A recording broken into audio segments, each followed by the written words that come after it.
Ready. Good morning, everybody. I'd like to welcome you to a regular meeting of the Madera County Board of Supervisors. Today is Tuesday, June 11th, 2024. Are there any additions to the agenda?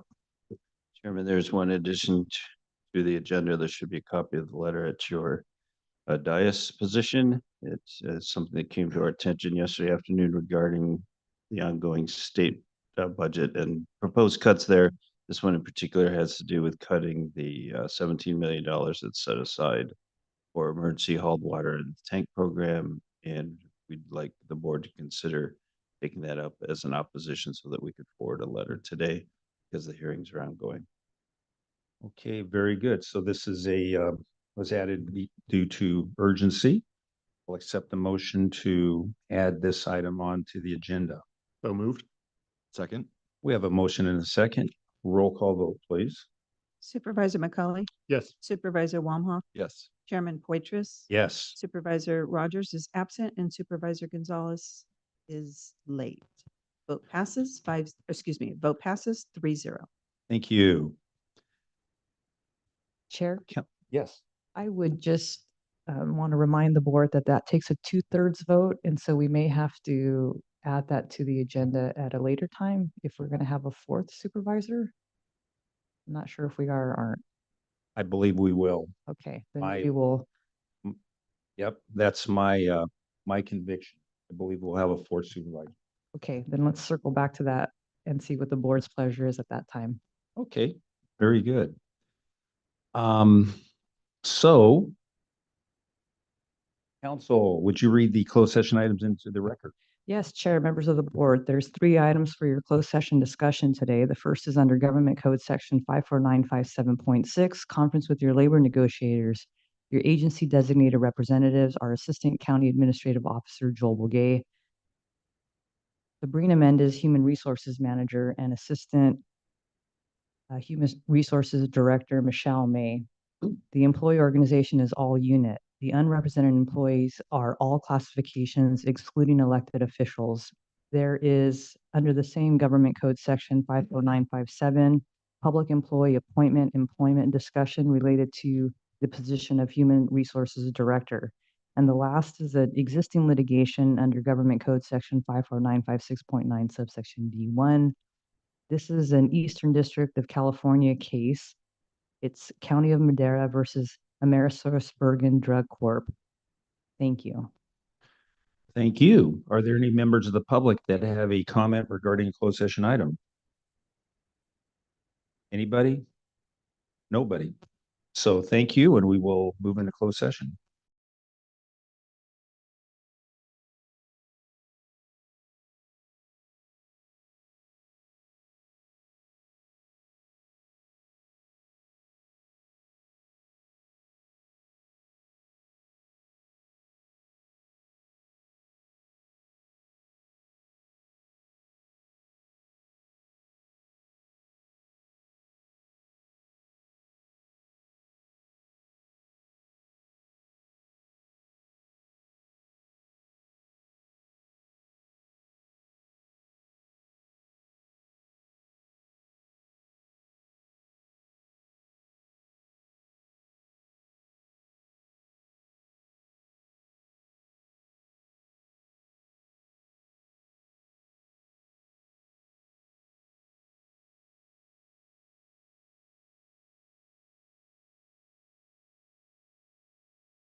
Very good. Good morning, everybody. I'd like to welcome you to a regular meeting of the Madera County Board of Supervisors. Today is Tuesday, June 11th, 2024. We'd like to start off with council announcing any reportable action. Chair, members of the board, I do have reportable action from your closed session. Supervisor Gonzalez joined at 9:09 a.m., just for the record. And there are two actions to report. On a motion by Supervisor Gonzalez, seconded by Supervisor Wamhoff, a unanimous vote in favor by the four supervisors, one being absent, to authorize outside litigation counsel Barron and Budd to add pharmacy benefit managers to the current opioid litigation or initiate separate litigation if necessary. The second motion was by Supervisor Wamhoff, seconded by Supervisor Gonzalez, a unanimous vote in favor by the four supervisors, one being absent, to authorize the county administrative officer to work with legal counsel to participate in the national opioid settlement with chain pharmacy Kroger. Thank you. Very good. Thank you very much. And I believe we also have an item in addition to the agenda. Yes, Chairman, you do have one request for an addition to the agenda. Yesterday via email, we learned of a budget action that the state is taking that will negatively impact the contingency funds for emergency hauled water and water tank program that's been in place now, probably going on 10 years since the drought first started. We are submitting to the board a letter to consider in opposition of this action. Came to our attention after the posting of the agenda.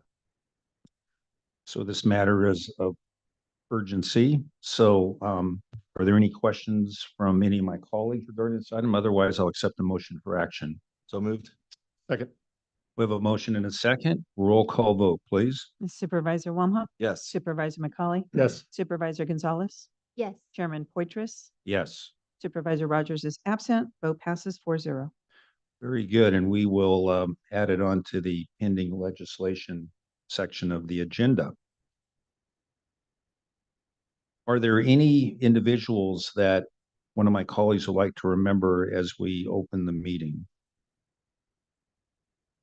Seeing and hearing none, we have a special opportunity today, special ceremony as we open our meeting. And we have our administration from probation here to make an announcement and introduce what's going on here.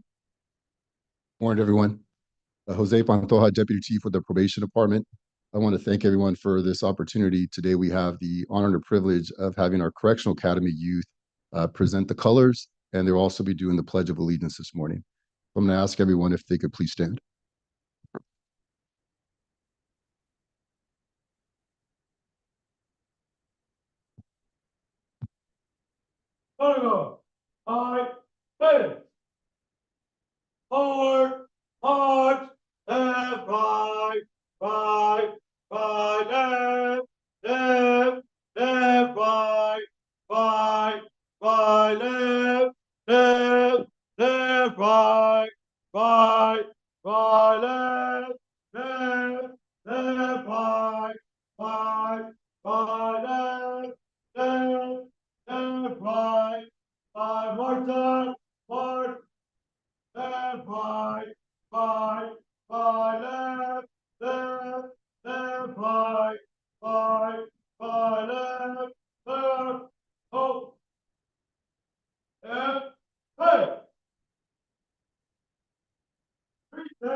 Please join me in the Pledge of Allegiance.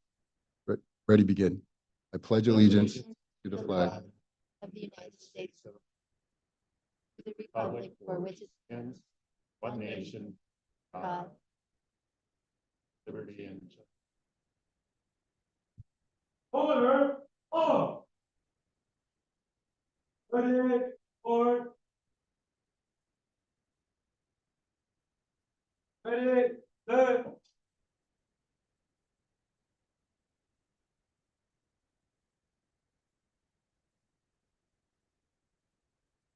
Ready, go. Up, out, right.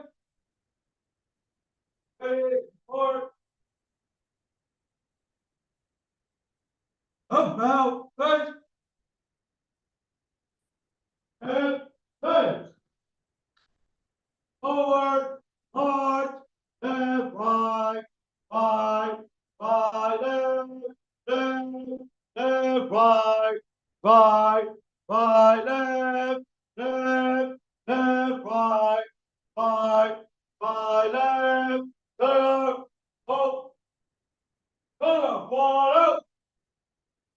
You guys may be seated.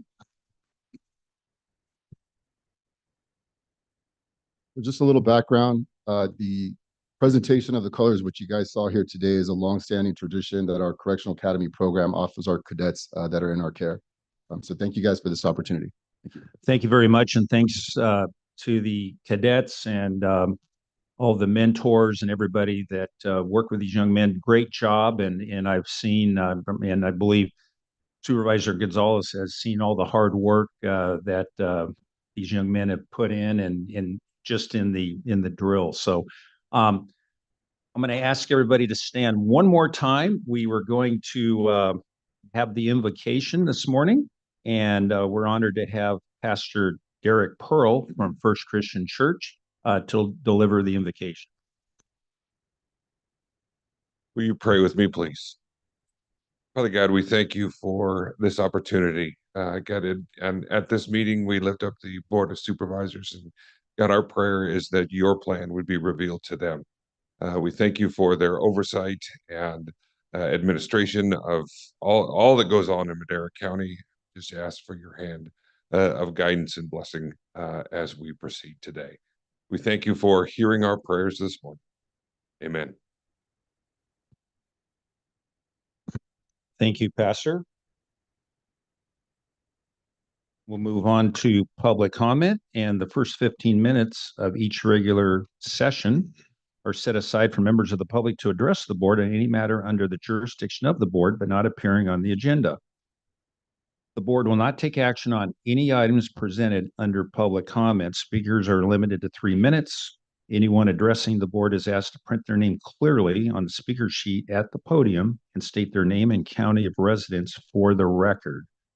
Are there any members of the public in-house who would like to make a comment under this definition?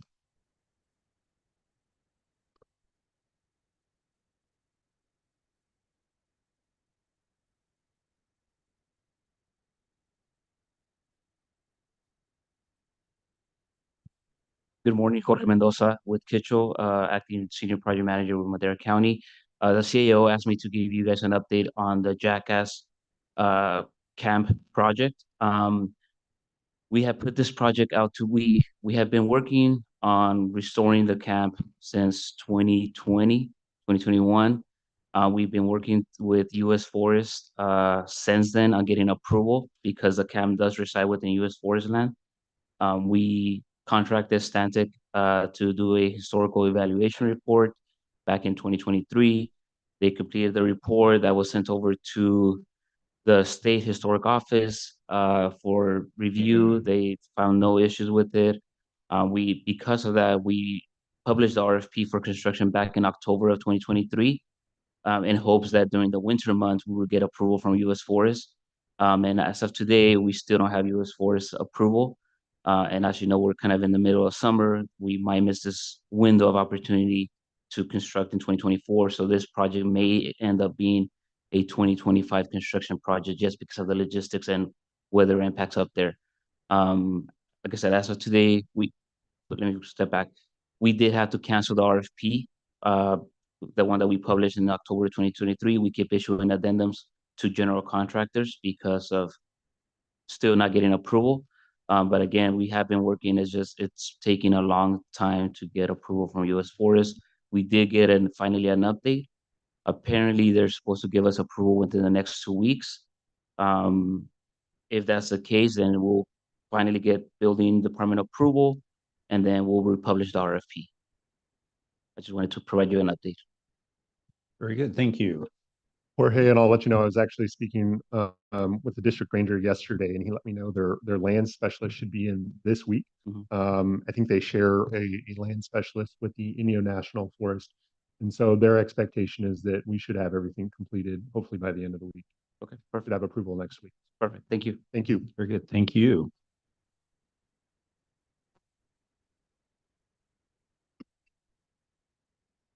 Good evening, everyone. Bear with me. I'm losing my voice a bit, so it's going to be a little jaggedy. But good evening, Chairman Poythress, Board of Supervisors, and staff, and and the public.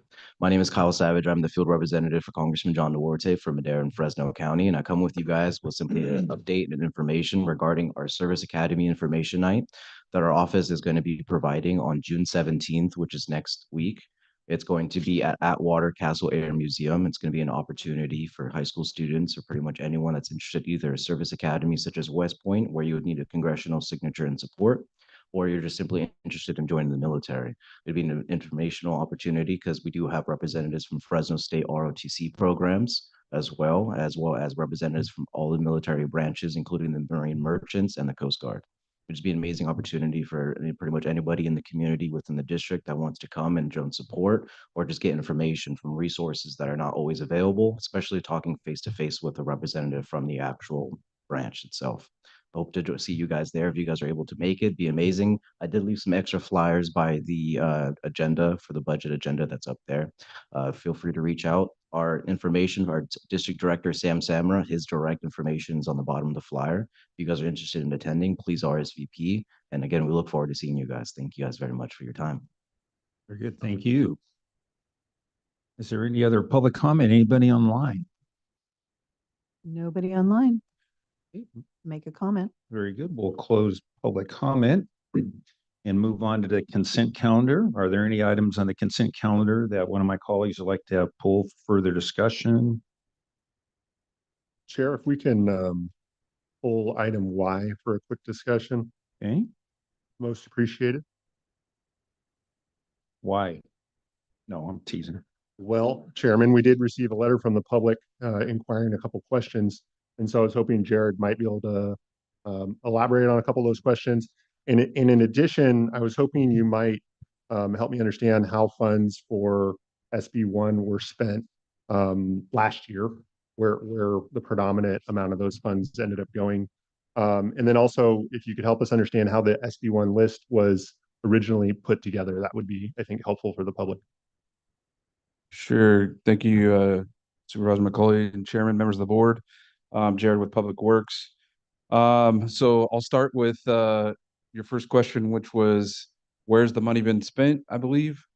Okay, yeah. So initially, we had a list of SB1 projects that was submitted a few years ago to the state. We're required to do the resolution every year.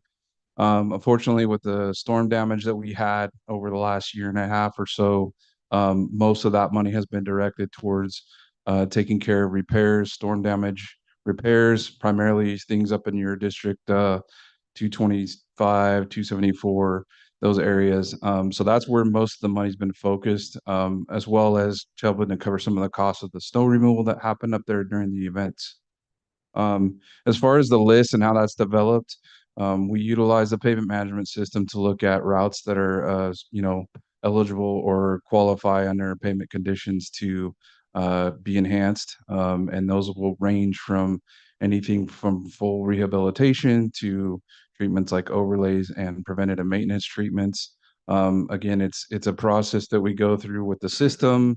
You guys, I think most of you are aware of our payment management report from 2019. That is being updated and should be presented here within the next couple of months to give you a kind of a status of where we're at with that. I could tell you that just maybe a little bit of a spoiler alert, our PCI actually did slightly go up. However, that is primarily on our arterial roads, which is reflective of what the board has adopted as far as policy and focusing those funds. Okay. And just for the public's benefit, I just want to, I guess, thank you for all the diligent work you guys did with the storm damage recovery. I think it is our expectation that we should receive a lot of those funds back, hopefully next year, if not the year after, which at that point, I'm assuming they would go back to our road fund, correct? That is correct, Supervisor. We are continuing to work with Cal OES, FEMA, and our local OES partners and the Sheriff's Office to get those claims in and submitted for reimbursement for those costs. And we are hopeful that we will get reimbursed at some point. Yes. Okay. And last question, thank you for your time indulging me, but what would be the process to add a road to this list? I know in the past, Matt Treber and I have talked about the possibility of using CMAQ funding on 415 to widen the shoulders. reduce risks of fire as well as mitigate dust in the area, improve safety on the road.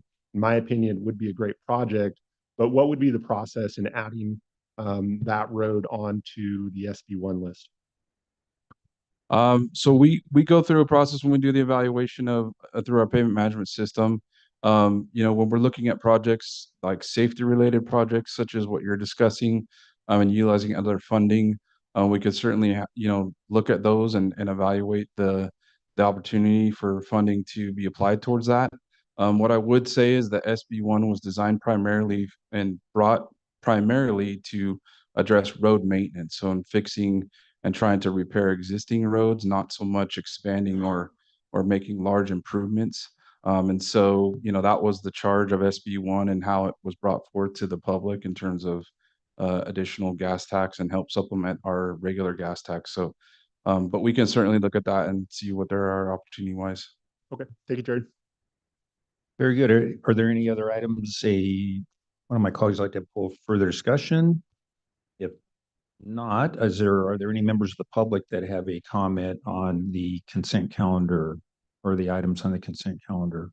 Anybody online? No comments online. All right, very good. With that, I'll accept the motion for action. Move to approve. I'll second. We have a motion and a second. Roll call vote, please. Supervisor McCauley, Yes. Supervisor Gonzalez. Yes. Supervisor Wamhaugh, Yes. Chairman Poitras. Yes. Vote passes 4-0. Okay, very good. Thank you. We'll move on to item 6A.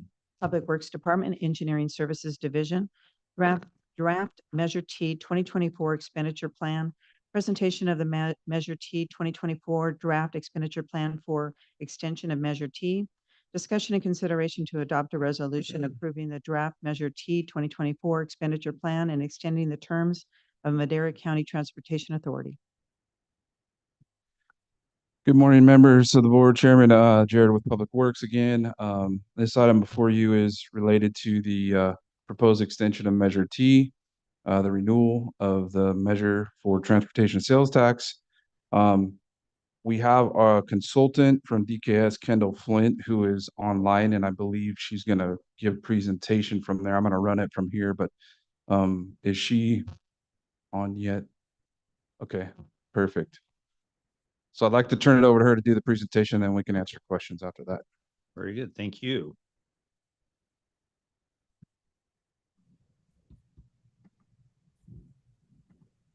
Good morning, everyone. Again, my name is Kendall Flint. I'm with DKS Associates. I apologize for not being there in person today, and I am trying to start my video, but it won't let me. What we're here today to do is basically discuss the outcome of the last almost a year of engagement and meetings for the Measure T Steering Committee. And they have come up with a plan that was actually unanimously supported by all of the members last April. This has also been seen before the Madera County Transportation Authority Board, as well as the City of Madera. So if you go to the next slide here, there are some very fundamental differences between the current measure, which is in place, and the proposed measure. First of all, this measure would be proposed as a 20-year plan. There was discussion at the steering committee level whether or not they wanted to make that 30 or 20, but at the end of the day, given the conservative nature of the county, they felt that that was a better approach. Now, one of the other things that's very different is that one of the challenges that we had in the last 25, 30 years with existing Measure T is categories that in some cases were too narrowly defined for local cities and the county to be able to use them most efficiently. One of the things the steering committee wanted to make sure was that roads that are local to our communities were the highest priority. And so for that reason, 80% of any funds that are derived from Measure T would go to local streets and roads. And a note on that, in the course of the discussion, and I know that there's been some questions about this, Madera is very different than some of the other places in California in that we have some of our local roads are bigger than others. They are connectors that are taking us from one community to another. So the steering committee asked our local jurisdictions, representatives from the Public Works Department, from the City of Madera, City of Chowchilla, and the county to come up with a really good definition that would allow for the investments to be made in those local communities to their highest and best use. So 80% to local streets and roads. And then within that 80%, 10% is set aside from disadvantaged communities. Now, this is a really exciting and very much a groundbreaking move. To our knowledge and in conversations we've had with CalCog and with the Self-Help Counties Coalition, there are no other counties in the state of California with self-help tax measures that have done a set aside for disadvantaged communities. So this really is a groundbreaking piece to ensure that those folks that have not been seeing what they need to have in terms of the financial investment, this ensures that they will get that. That 10% is a minimum, which means that both the county and the cities have the opportunity to increase that if they do see fit. In the context of the measure, the committee wanted to make sure that it was set up in such a way so that disadvantaged communities are not only places like Lavina and Fairmead, but perhaps also include communities that may have poor or crumbling infrastructure. They may lack water, broadband. They may be seniors. They may be communities that are affected by other environmental impacts. And so we're looking at basically state and federally recognized criteria to make that happen. It is not the entire county. It will in fact go to those places that do have the most need, but I thought that was a really good plan. Now, 14.5% would go to regional projects. And these are regional investments of high significance. Those would be things like interchanges or things that would impact traffic flow on a regional level as opposed to a local level. Now, in the context of the measure, the steering committee also decided that if, for example, a local community wanted to use some of its revenue from the local streets and roads for a regional project, they could do that. So it does give them the flexibility. And you might find that with larger roadway projects, we have a number of avenues, for example, that are connectors into perhaps future enhancements to either interchanges or intersections. So again, flexibility. 4% would be going for transit. This doubles the amount of money that is currently being allocated for transit. And one of the exciting things about this, in fact, in working with county staff and Monty and the others, we know that Madera County is considering investments in point-to-point service and other types of opportunities that will have smaller vans to connect folks to different places they want to go, which really maximizes the amount of people that can be helped. I know in working with some of our partners at Fairmead, they were talking about, how about having additional buses that can have more frequency of service? But the usage, which was actually quite low and couldn't sustain that.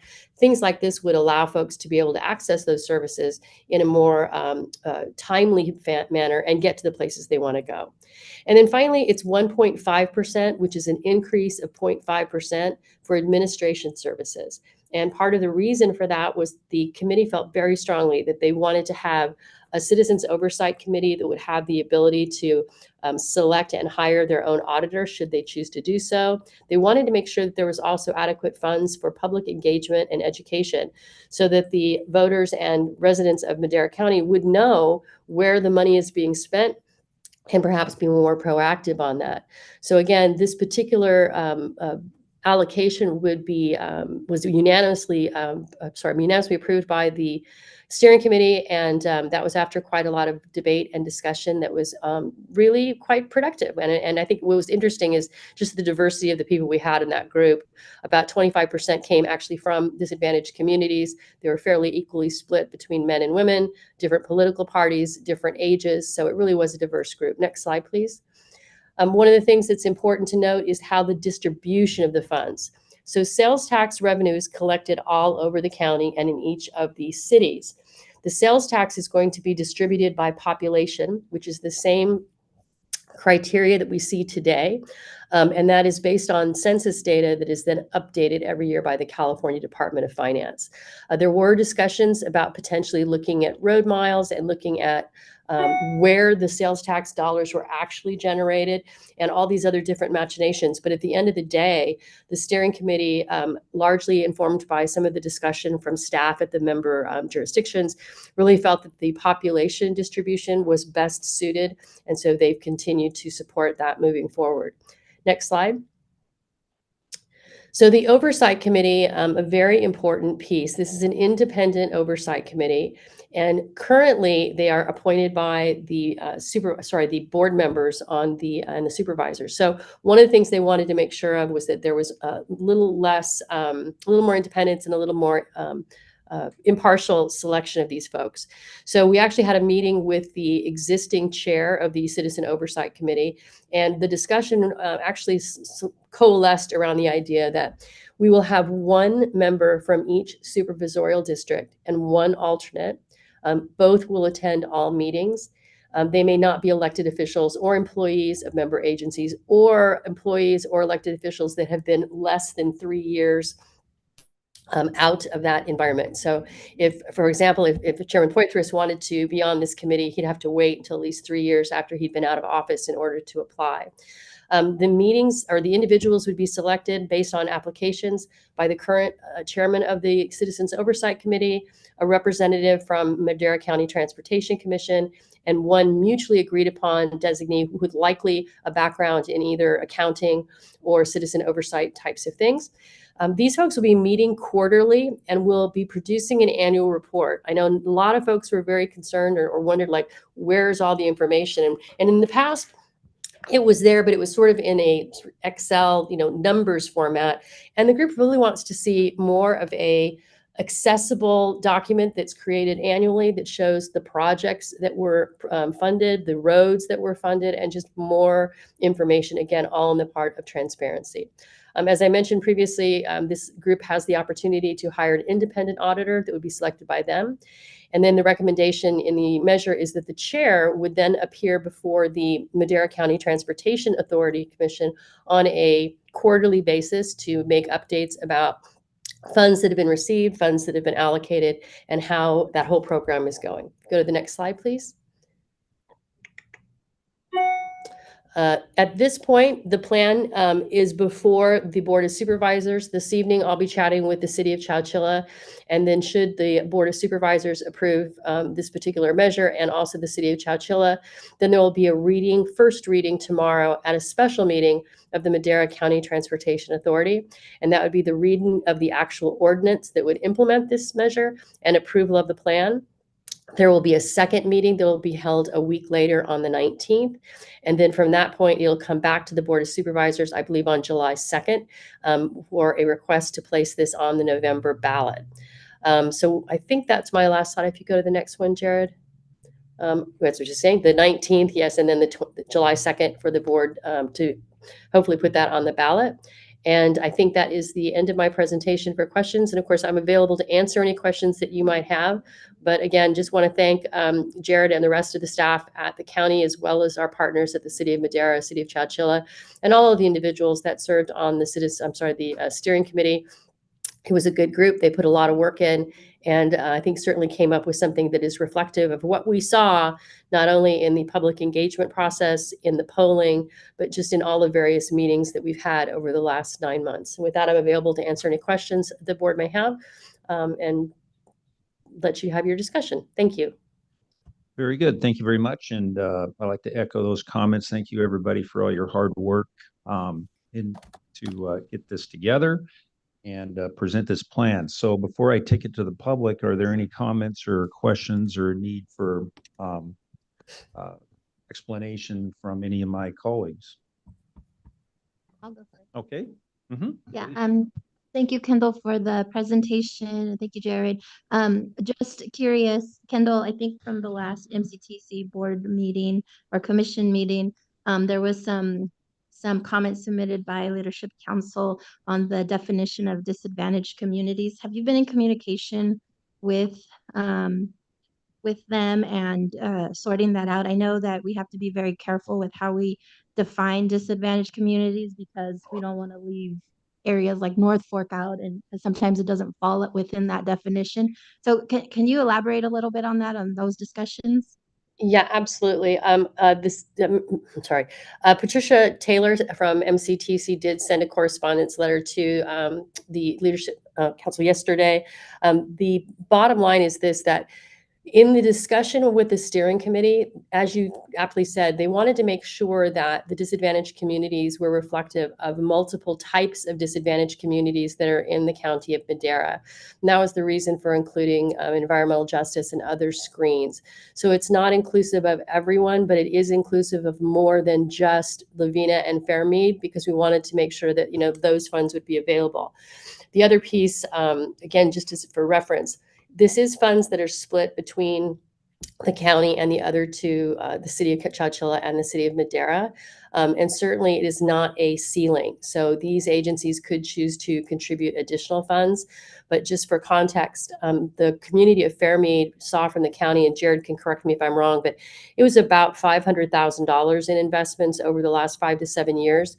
We're talking about 1.7 million in per year, which means that those communities will likely see a dramatic increase in the funds that will be made available to them that previously were not mandated.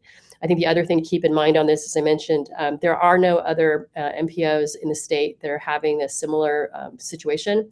And I know Leadership Council also had some questions again about the definition of roads, and those were intentional, just to make sure that, as an example, the city of Madera has alleys, and they wanted to make sure that was in there.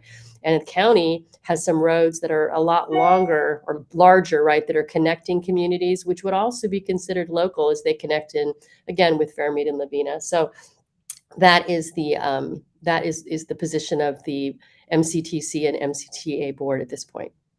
Okay, thank you. And then the review process, I see Troy's in the audience. Is there the report will the yearly review process, it's 30 days, right? I apologize. Let me just make one other adjustment on that one. That they asked for a 30-day window, and in the letter that was sent, that has been adjusted in the way that you're seeing it today. It needs to be the same that was approved by the board, by the MCTA board a couple weeks ago. But when it appears tomorrow, and then again in a week, we're going to be asking the board to consider an amendment to make the review period be 30 days for the each of the member agencies when they do their report. So that's the cities and the counties, really to give ample time for people to be able to review the materials and be able to weigh in on their preferences as to how Measure T funds would be spent.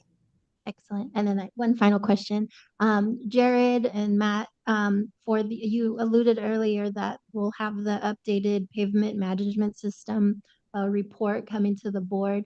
Is there on the report, the updated report, a section that identifies disadvantaged communities on the report? Supervisor Jared with Public Works. So the report itself will not specifically identify disadvantaged communities. That report is for our entire network as a whole for the county, because we have the responsibility to maintain the entire network, right? We will be able to drill down into the information that comes from that to look at pavement conditions in communities that are disadvantaged to, look at what those road conditions are, and in comparison, and that's a tool we will be able to use when we look at where we're going with Measure T. Should it be renewed, that we would utilize that tool to help assist us with developing, work that would be done within the disadvantaged communities. Okay, excellent. That's what I was alluding to. Thank you very much. Very good. Thank you. And are there any other questions you have, Supervisor? Yeah, Chairman, I do have a question regarding, we've received comment about or opinions about the makeup of the MCTA board and the legality of adding certain citizens or not, or the makeup of it.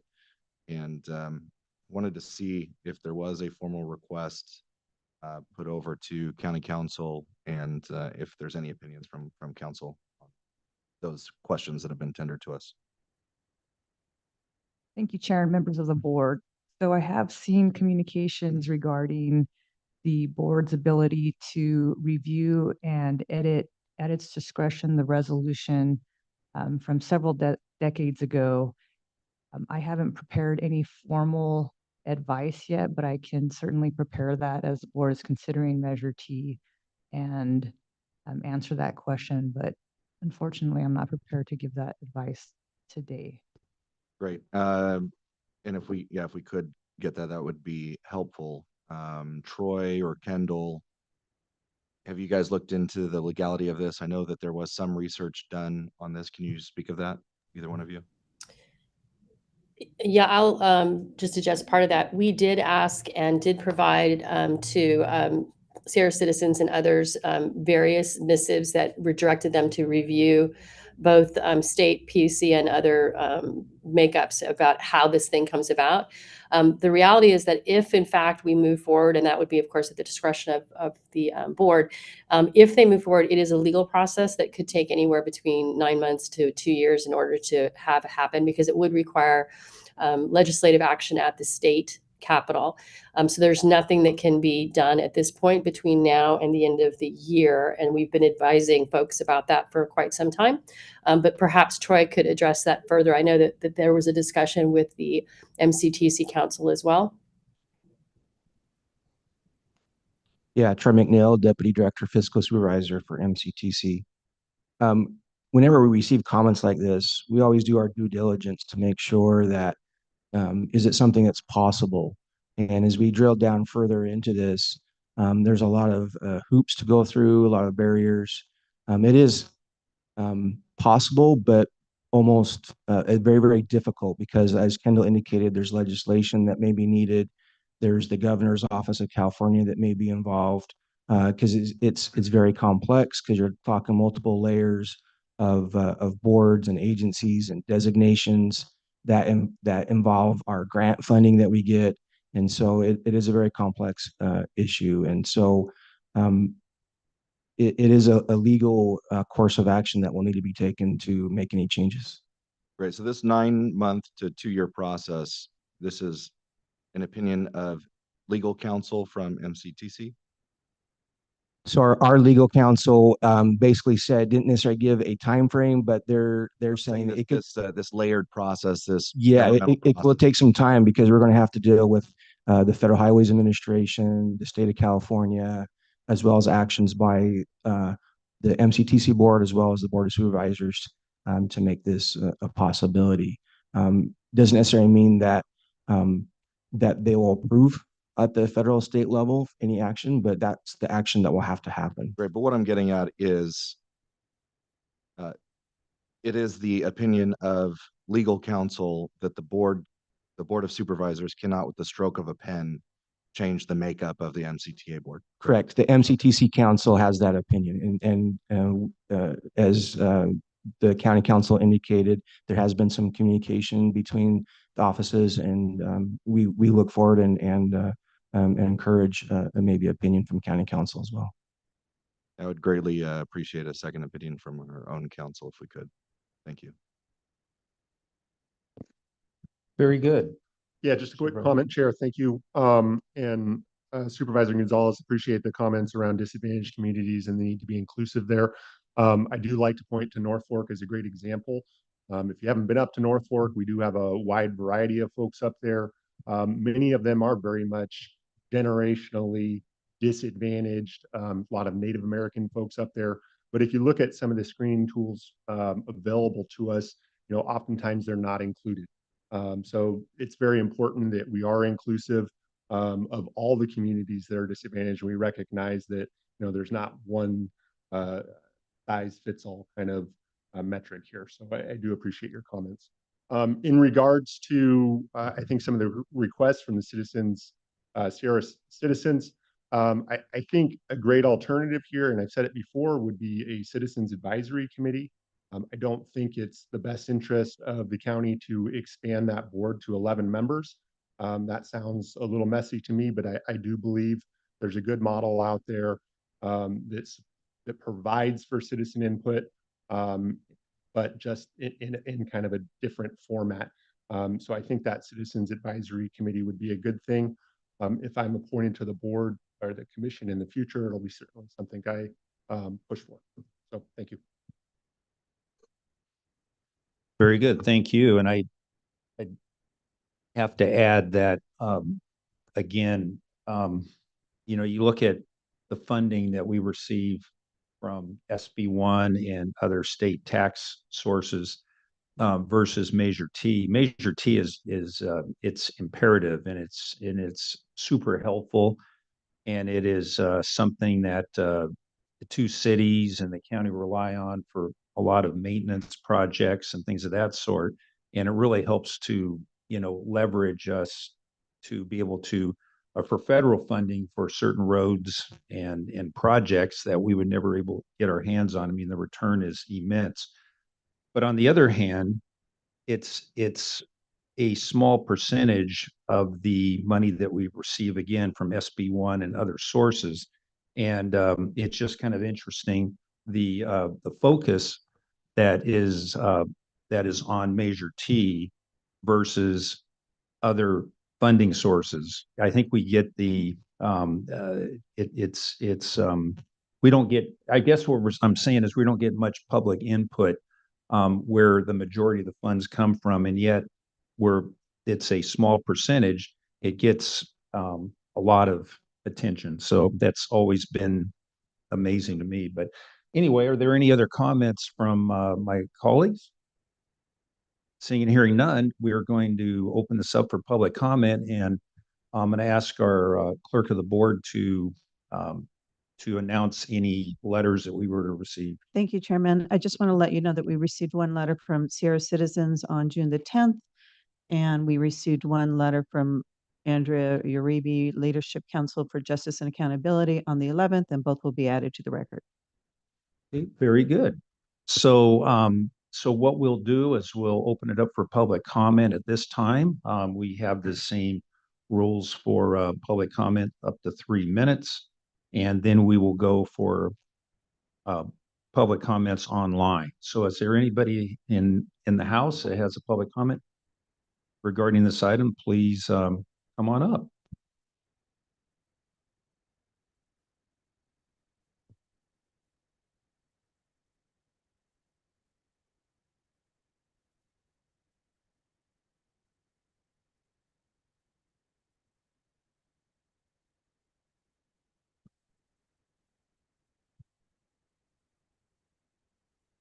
Good morning. Barbara Nelson, spare me. I'm here today. Wait a minute. I'm here today because I'm concerned about this Measure T fund.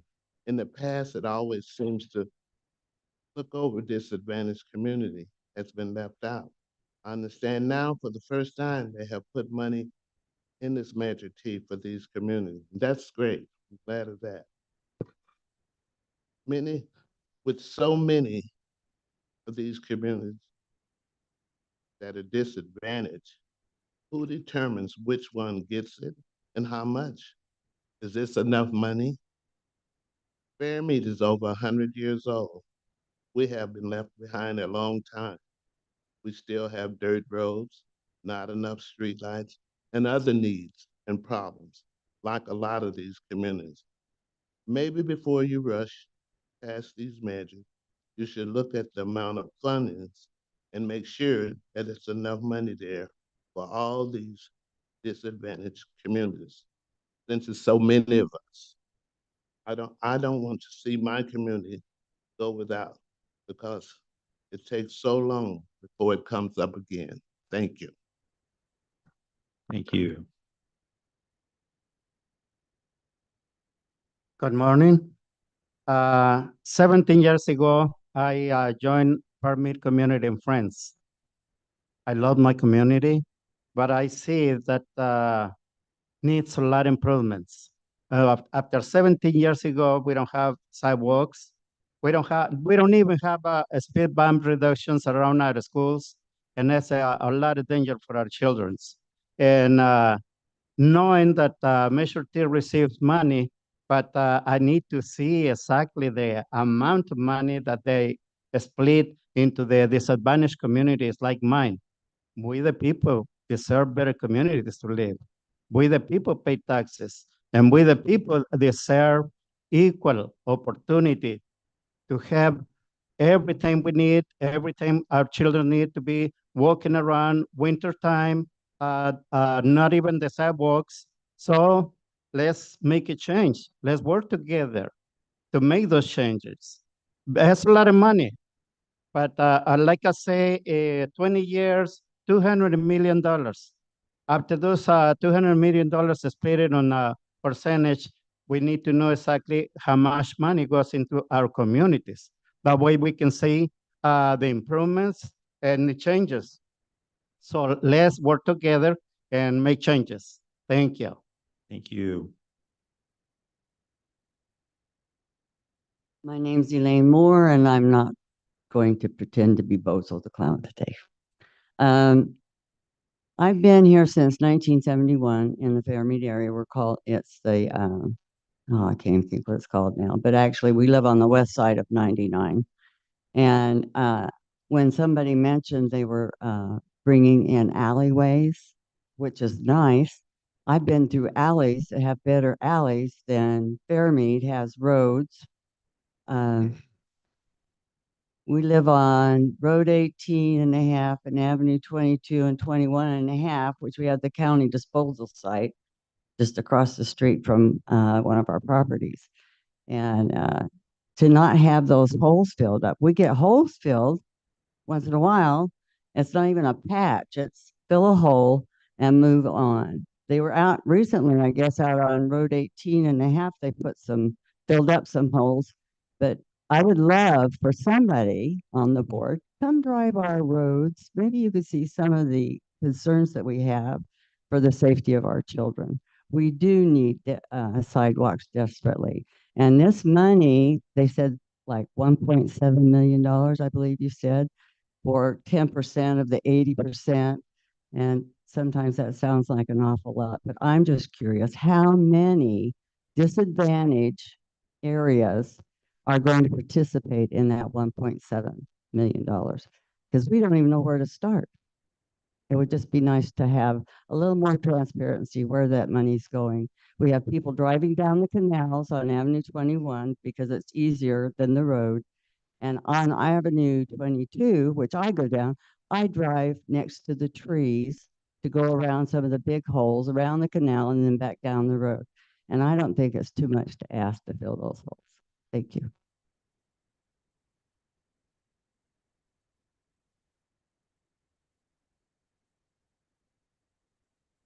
Good morning, supervisors. My name is Andrea Uribe. I'm a policy advocate for Leadership Council, and I work mainly in the County of Madera and specifically with communities like Fairmead and Lavina, and I'm here to uphold and uplift all of the concerns that they've brought up before you. And additionally, to say thank you for all the work that's been done. I know that it's been a lot from the supervisors, community members, the committee, and so thank you all. I know there's a lot of work that's been done. And because of that, I'm here to reiterate some more points because personally, I don't think that Measure T is ready quite yet. As you've noticed, Fairmead and Lavina are some of the communities that are brought up the most. Outside from our public comments, I think they're an easy example for supervisors and council members to bring up because they are so active. But even these communities that are so active, we're hearing, oh, they already got $500,000 invested in their communities over the last 5 to 7 years. But you know what? That's almost a third of the budget that's going to be set aside for disadvantaged communities for the whole county. That includes City of Madera, City of Chowchilla, and Madera County. That's a third of the budget in one community, and they still have some of the worst roads like I've seen here in Madera County, if not the worst. So how are we going to feel comfortable supporting a measure that is saying for the whole county, we're going to support $1.7 million annually when only it's not enough for one community? So I'm here to say, like Miss Elaine had said, we can't even visualize how many communities are going to be qualifying for the disadvantage set aside. There isn't a screening tool, as previously mentioned, that qualifies it. So I'm saying there's no rush yet. This doesn't have to be in the ballot until November. Let's take some time and really work on what is considered a disadvantaged community. That way we feel comfortable supporting it and passing it. Because some of these screening tools, even though Fairmead and Lavina are being the ones brought up, don't include Fairmead, and some of them don't include Lavina, but some of them do include communities like the Soto Viejo. So this is why I just don't think it's ready. Additionally, I would like to hear what the board thinks about implementing a 30-day comment period. I know it'll be presented to the MCTA board, but I would also like to hear what you supervisors have to hear about it, and if you feel comfortable moving this measure forward without having a 30-day comment period for the annual work plans. Additionally, what do you think about the expenditure categories that are not set aside exclusively for local roads under that category? It says that regional projects can also be funded under this category. So how are you going to tell communities, oh, there might not be enough funds, but there might be funds left over to put towards regional projects? again, I don't think that there's a rush, and there's more details in my comment letter. And for these reasons, I urge you to really think about what you would be supporting if you push this measure forward at this time. And I agree, like Measure T is important, and I'm so thankful to be here uplifting all of the work and that's been done by community members, the steering committee, and y'all. So I'm just asking you to take another look. Thank you. Thank you. Are there any other members of the public that wish to make a comment? If not, let's go online. Or are there any members of the public online that wish to make a comment? Nobody online that would like to make a, oh, I'm so sorry, Dan. Dan Metz, please. Thank you. Can you hear me okay? Yes. I'm Dan Metz from Madera County, speaking on behalf of Sierra citizens and advocating for citizen representation on MCTA. We too ask you to take pause in the plan before you today to accept the new Measure T that's proposed for 2027. This request to pause is needed in order to change the makeup of the authority board and to conclusively include citizen input. Measure T brings in about $16 million annually, and that revenue will cease to exist in 2027 when the current measure ends. If T 2024 is approved, that is the measure before you today, we will need a new ordinance, a new expenditure plan, a new Citizens Oversight Committee, and a new Transportation Authority Board. Although the proposed 0.5% tax rate is the same, the new T will not be a simple extension of the old T, but it will be a brand new tax. If that were not so, there would be no need for a ballot measure and the required 2/3 passing rate. By the way, we agree with what Andrea has said in her public comments today and in her letter. We find that it seems you folks are stuck on following the PU code in establishing the makeup of the board. State law requires you to appoint 3 members to the Transportation Authority Board, and that is in the Government Code 29535. That in 1972, the Board of Supervisors in Resolution 72331 chose of their own volition to appoint 3 supervisors, limiting the membership to those 3 supervisors. Citizen representation can easily be achieved by appointing 2 supervisors and 1 citizen. Now is the time for the change.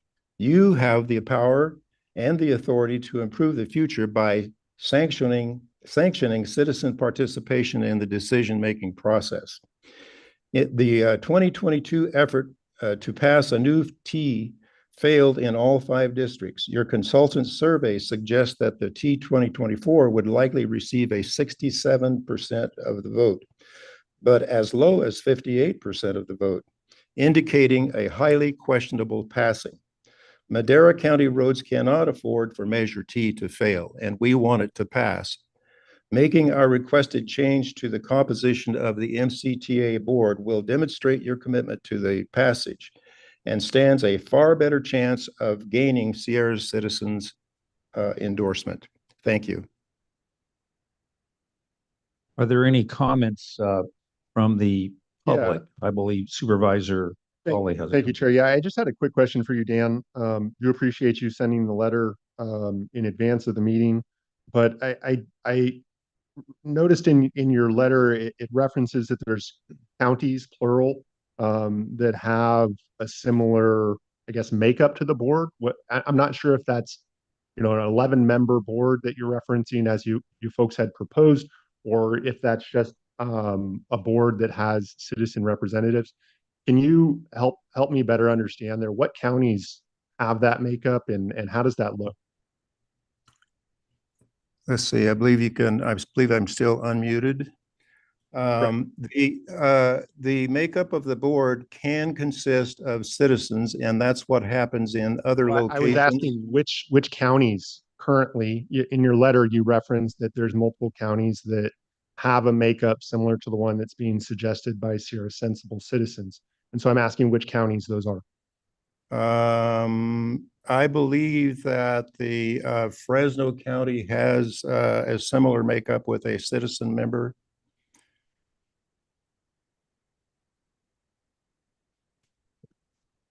Roy, can you elaborate? Does Fresno County have a similar makeup?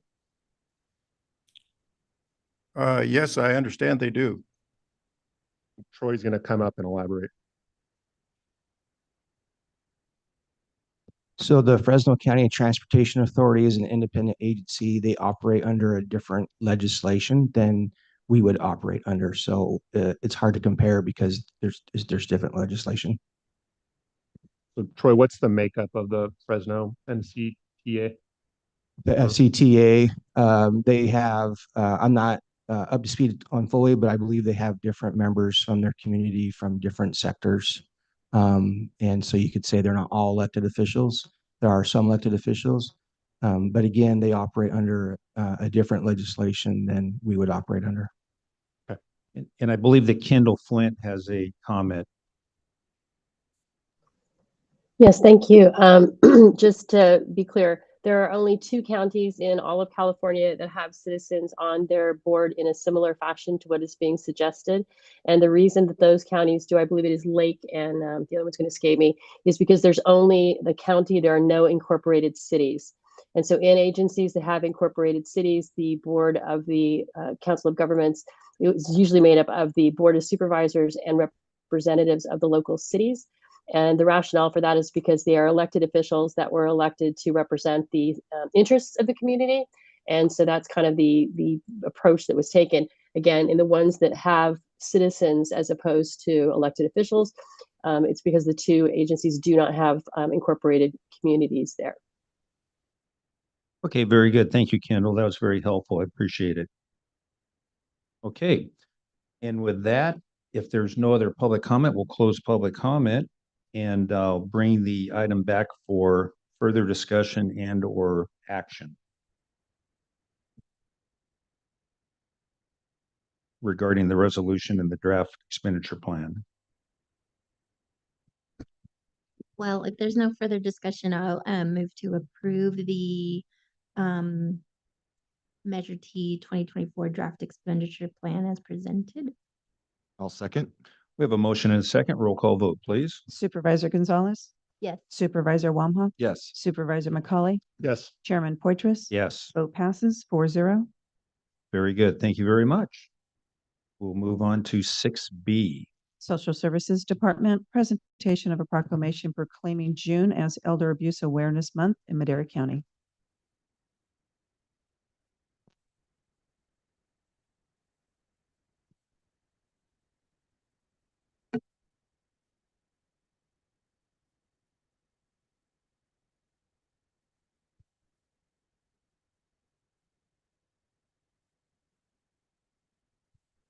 Good morning, board, county staff, and the members of the public. Steve Duckworth, Deputy Director, Social Services, accompanied by my colleagues, Social Worker Supervisor Brandy Curran, Social Worker Julie Dodd, and Social Worker Christy Ellis.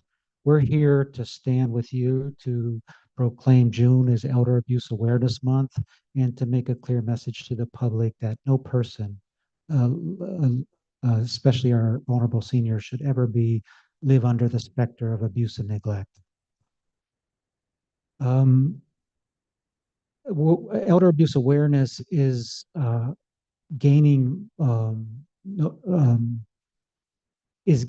momentum across the world because the population of the people living in this world, both here in the state, across our land, and across the world, is aging.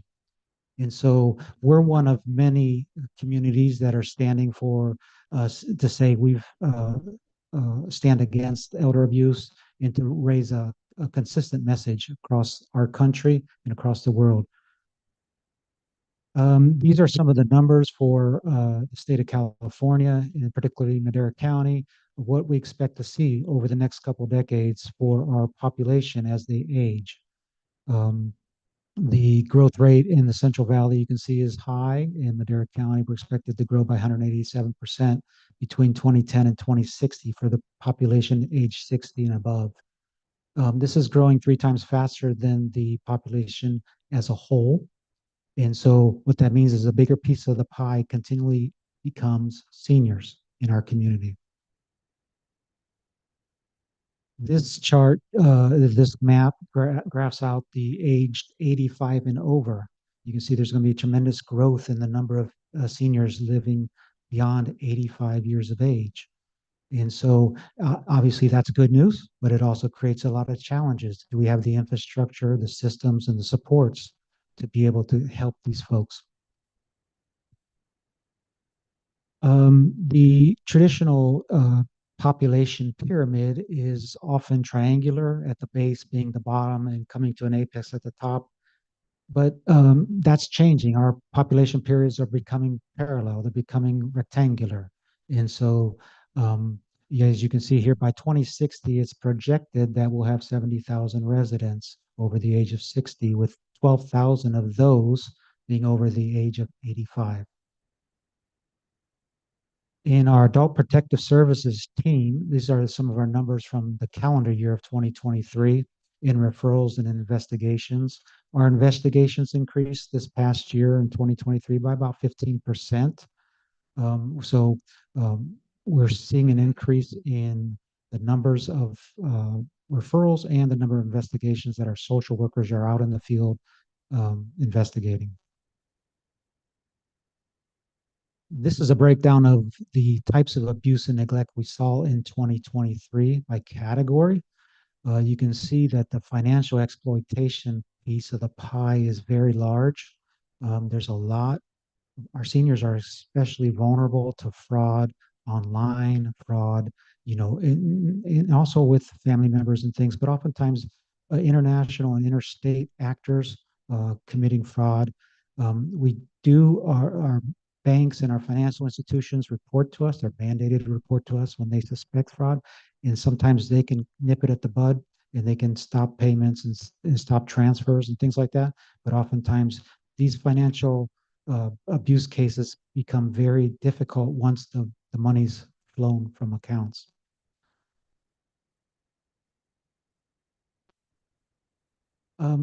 Planning for the future at the federal level, for the first time ever, the federal government recently approved regulations for adult protective services. So that just happened this month. The regulated entities, including states and in California counties, will be required to be in compliance with those federal regulations in 4 years' time. So we're expecting a lot of information coming, a lot of guidance from the California Department of Social Services, who oversees our work, as to these regulations. What the feds are trying to do is ensure that states have consistency in their programs and services across state lines as well as across county lines.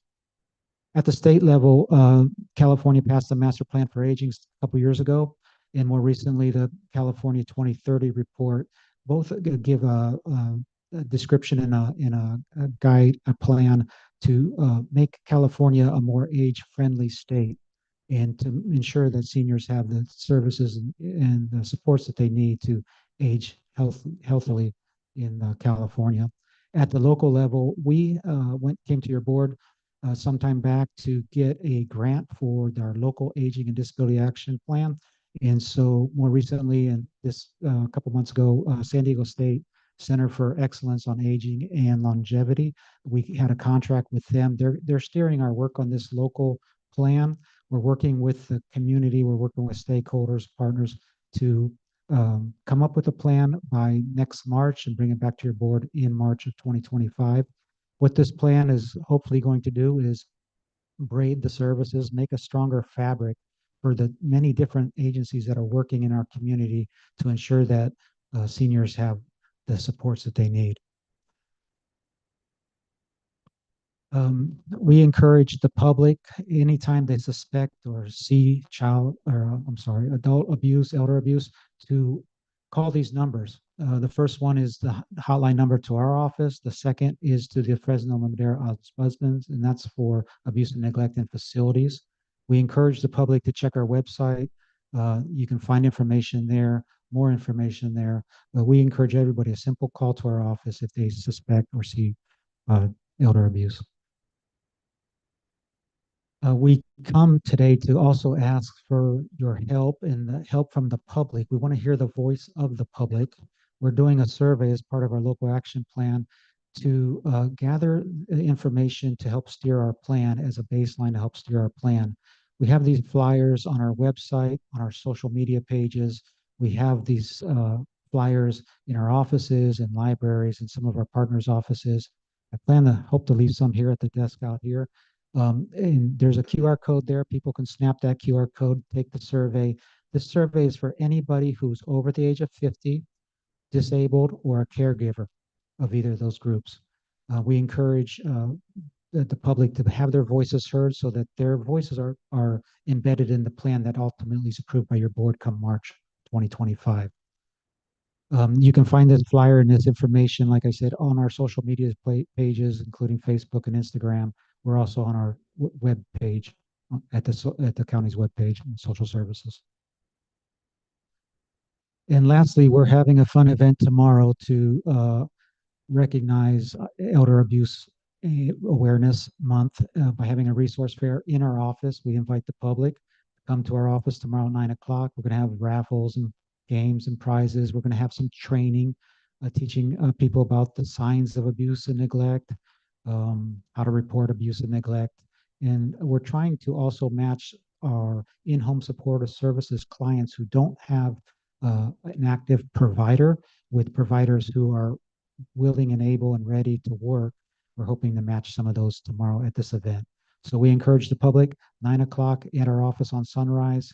You can also find this on our social media pages and our website. And with that, I think that's going to sum up what I had to say. I appreciate the board's help and the board's support for getting our messages out. And we look forward to making Madera County a more age-friendly place as we move forward. Very good. Thank you very much, Supervisor McCauley. Yeah, thank you, Steve. Just a quick question in regards to your resource fair. Just understanding that many elders don't have an ability to, drive or maybe not have access to good transportation. Does DSS plan to go out to communities like Fairmead and up into the mountains and perhaps over to the ranchos to make that more accessible for them? Or yeah, we've thought about things to how we can impact the community. Last year, for example, we had a conscious decision to go out and work in the Fairmead community.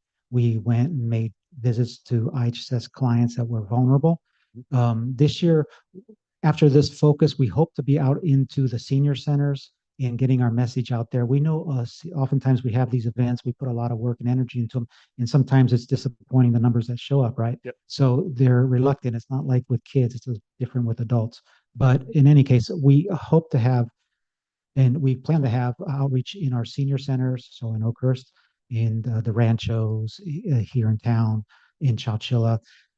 What's nice is we've gotten a lot of feedback for our local plan. And so our advisory committee, where both cities are going to be involved. We've got the tribes involved. We have nonprofits in town. We have the board involved. So we have a wide range of stakeholders going to contribute. And at those meetings, I hope to see how what their needs are, and when we hear what the needs are, we can respond.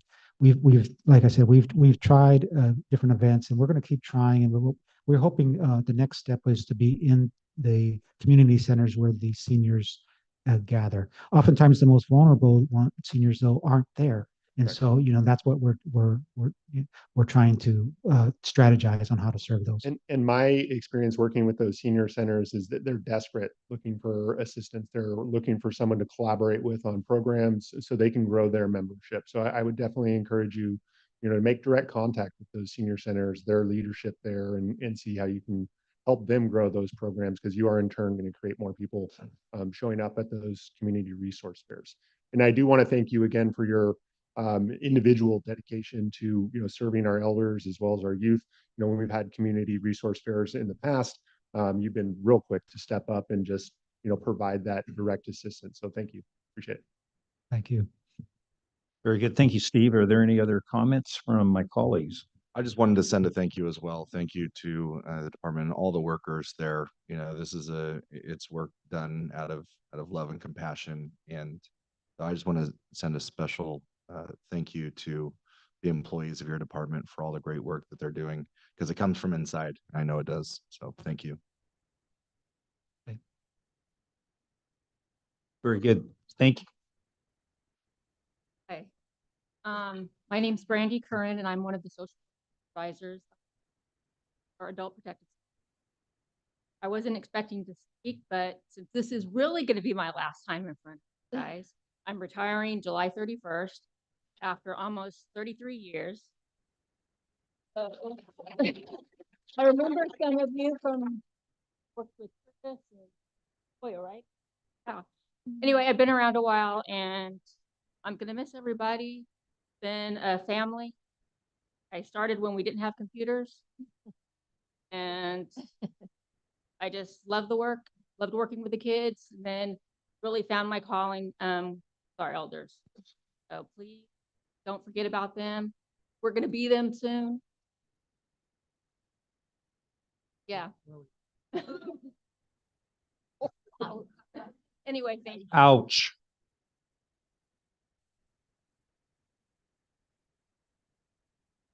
It just means I'm more experienced, you know? Yeah, there you go.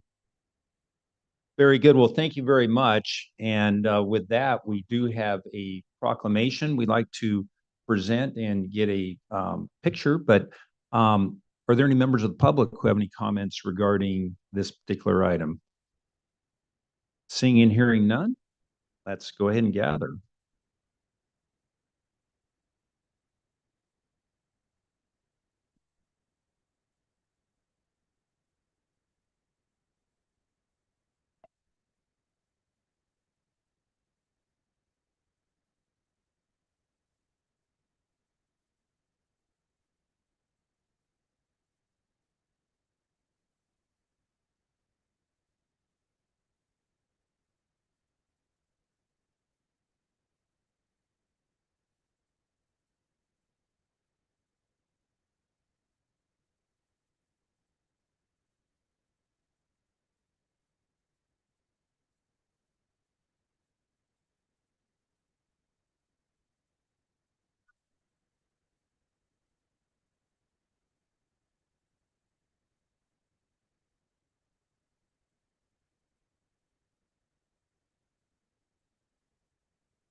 We'll take a 5-minute break. And Chair, before you do, if you wouldn't mind, can I make a point of clarification? Yes, please. So on the first action item, 6A, the clerk of the board did read into the record the item for approval.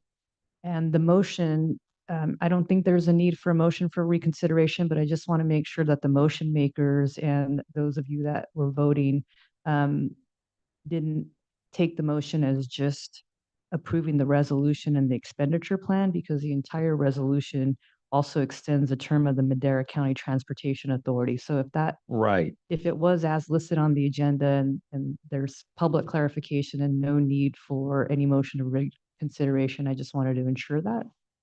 Right. Well, yeah, it was under the it was under 2. It was the whole thing was spelled out, including the extending the term of the authority. Great. All right. Thank you, Chair. Very good. Thank you. So we will take a 5-minute break.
Okay, we're back in action and we will move to item 6C.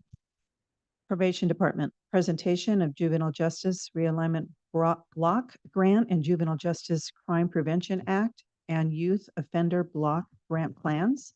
Discussion and consideration of approval of the Madera County SB 823 Juvenile Justice Realignment Block Grant Plan pursuant to Welfare and Institution Code Section 1990 and 1991 for fiscal years 2024, 2025. Discussion and consideration of approval of the Madera County Juvenile Justice Crime Prevention Act and Youthful Offender Block Grant, consolidated annual plan pursuant to the Welfare and Institutions Code Section 749.22 for fiscal year 2024, 2025. Good morning, Mr. Chairman, members of the board. Chris Childers, your Chief Probation Officer.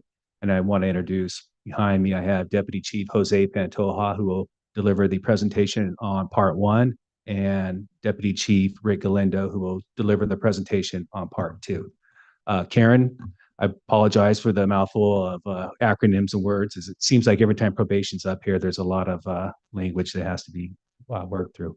It's an honor today to be here to present these two plans, one of which is the Juvenile Justice Block Grant, which is required by law. And in order for us to receive money, we have to have the plan submitted to the state by May 1st and have the board consider and support the plan. Secondly, the Juvenile Justice Plan is a multi-agency plan that also is before you to ask for your consideration to support. The plans represent a county approach to juvenile justice, emphasizes local responsibility and a commitment to the public safety and rehabilitative services and community alternatives. The plans are reflective of our engagement with diverse array of stakeholders in the county, and the process by which we determined the plans were a collaborative approach and involved. If you looked at the plans, they are reflective of a numerous amount of folks who are within the community, agencies, community members. So we will ask for your support at the end of the presentations. We are in compliance with both SB 823 on the realignment plan and AB 1998 on the Juvenile Justice Development Plan. So I thank you all for your support, and I'll turn it over to Deputy Chief Jose Pantoja.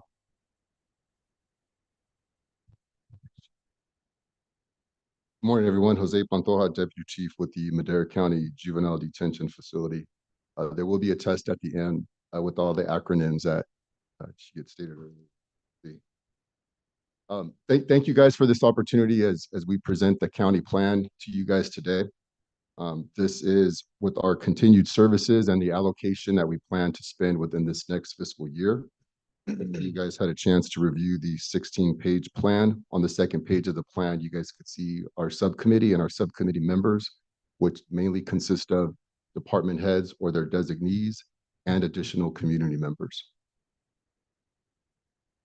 I'm going to multitask here with this PowerPoint. I think I need to get it all to one slide, right?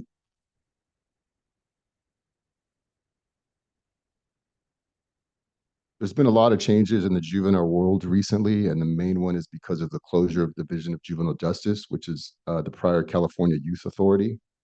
With that closure, the state created another entity called the OYCR, which is the Office of Youth of Community Restoration, and they are under Health and Human Services.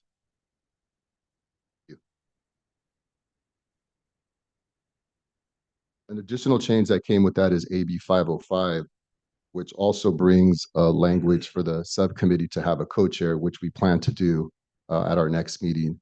The co-chair will be in line with the actual chair, which is the chief of the probation department. All right, so here in the photo, our youth made this wooden tree planter. All of our youth that participated in this are Cal OSHA certified. We have a couple officers that are in our facility that are very skilled in woodworking, and of course, keeping our youth busy. I forgot to add, I'm going to be presenting the in-custody population, and then Deputy Chief Rick Galindo will be presenting the out-of-custody and preventative service population. So in our juvenile detention facility, we have three populations. We have our juvenile, what's called our detention youth, our Correctional Academy youth, who you guys saw earlier presenting the colors. And because of the closure of Division of Juvenile Justice, we now have a new population called Secure Track Youth. Secure Track Youth are youth that would have gone to the state, but now have to stay at the local level. The additional changes that this has brought on is that juvenile detention facilities throughout California can now house up to the age of 25. Prior was the age of 19. Now we're seeing a new population with older youth. I will add that there are other counties in California that do not have juvenile detention facilities, such as our neighboring county, Mariposa, who we contract with, and we house their youth if that's what the services need. There are other counties in California that they may have an actual juvenile detention facility. However, they are not equipped to house long-term kids and cannot house secure track youth. So we are equipped to handle all of our kids within Madera County, regardless of their need. And we're also open to contracting with other counties to house their youth if needed. In the event that we could not house our youth, we would have to send them to other counties, and that would significantly decrease our funding. That's a picture of our garden that we have in the back that our population regularly participate in, from, as you can see, from seeds to growing vegetables. So our facility is a 70-bed facility. We average about 30 youth that are in our care. And as stated, our plan is to house all our youth, and we are open to housing other youth. We currently have 6 secure track youth, which are long-term commits. The longest one is serving a 5-year term. We're going to continue with the funds providing programs and services, understanding that our services have to come with the trauma-informed care approach. And these are in no particular order, right? Because it's always public safety first. Kids that are coming to our care, obviously they've committed a crime, sometimes very serious. We have youth in our custody that are in there for murder, attempted murder, involuntary manslaughter. They're involved in gangs and drugs. And it's our responsibility, and when I say ours, as a community, to help change this behavior, which is one of the hardest things to do, especially among teenagers, right? When it's an age of growth, development, their brain's still developing. But it's also providing services that are culturally responsive and understanding that the family unit needs to be continued and connected, which is one of the reasons why the state brought the youth back from the state back to the local levels to continue that family involvement.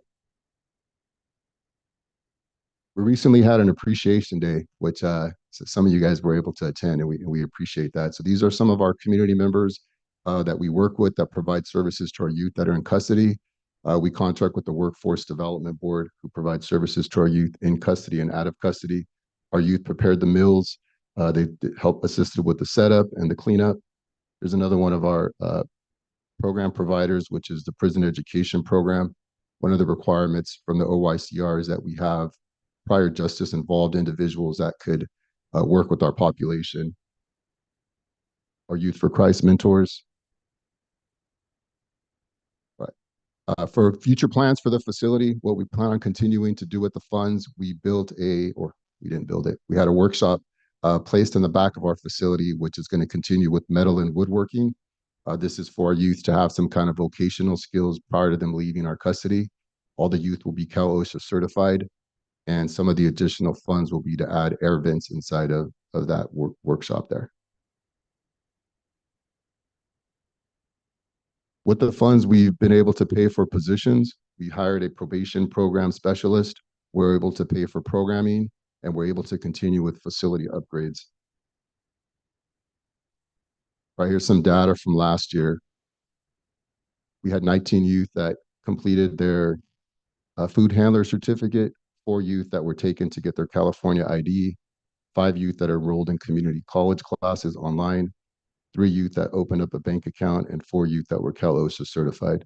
We want to make sure that when these youth leave, that they have limited barriers and best resources for them to set them up for success and not continue any kind of criminal behavior. Those are the stats which went through April, but it's the similar data that we require to report to the state on showing progress of what we're doing with our population. All right, this time I'll open it up to any questions you guys may have. Very good. Thank you. Any questions? Yes, Chair, I did have a quick question. I was reading through, and I think you said it was a 17-page report. I believe what was in our backup was quite a bit more than 17 pages. But okay. I Yeah, do might have been both appreciate of them. the thorough report. I think I learned a lot. I was reviewing the service gaps that you folks have, and one of the things that was listed there was transportation barriers in the unincorporated area. And so I was just curious if you could elaborate on what those barriers are. Are they on the participant side, or are they on the county side, or what's going on there? Yeah, so I think it's more on just having the family involvement come to the facility and either meet with the treatment program providers, or even actually even come visit their kids that are in our custody. So what we've offered now is we offer gas cards that we provide to the parents. But one of the long-term goals is we're hoping to set up some kind of an account with, either Uber or Lyft to provide the parents transportation so they could come and be more actively involved in their youth's treatment. And also, come visit them, because we have some kids on the weekend that don't get any family visits at all in person. We do offer Zoom, understanding that for some parents, that's probably better for them because they save gas, because gas is expensive also. So those barriers are the ones that we're talking about for transportation. So we do provide gas cards to family members if needed. Okay. I'm curious if probation may be able to work with our transportation folks, particularly Monty Cox, who's doing I think a pilot program right now. Okay. To do some micro transportation offerings, essentially, Uber and Lyft, very much what you're talking about. So I think it would be a great opportunity, to look at what they're doing, and perhaps maybe you guys can align what's going on there. I believe they're generally focused on medical transportation, but I think a conversation worthwhile. Okay. What is the name of the provider again, or the company? You check with Matt Schreiber there with Community Economic Development. He can lead you there. Monty Cox, I think, is our transportation guy that is developing that program. So again, I think it'd be a great opportunity to kind of maybe address that barrier. Definitely. We'll look into that. Appreciate it. Yeah, thank you. Very good. Any other questions, comments? Thank you so much. Thank you, guys. I'll pass it on to Deputy Chief Galindo.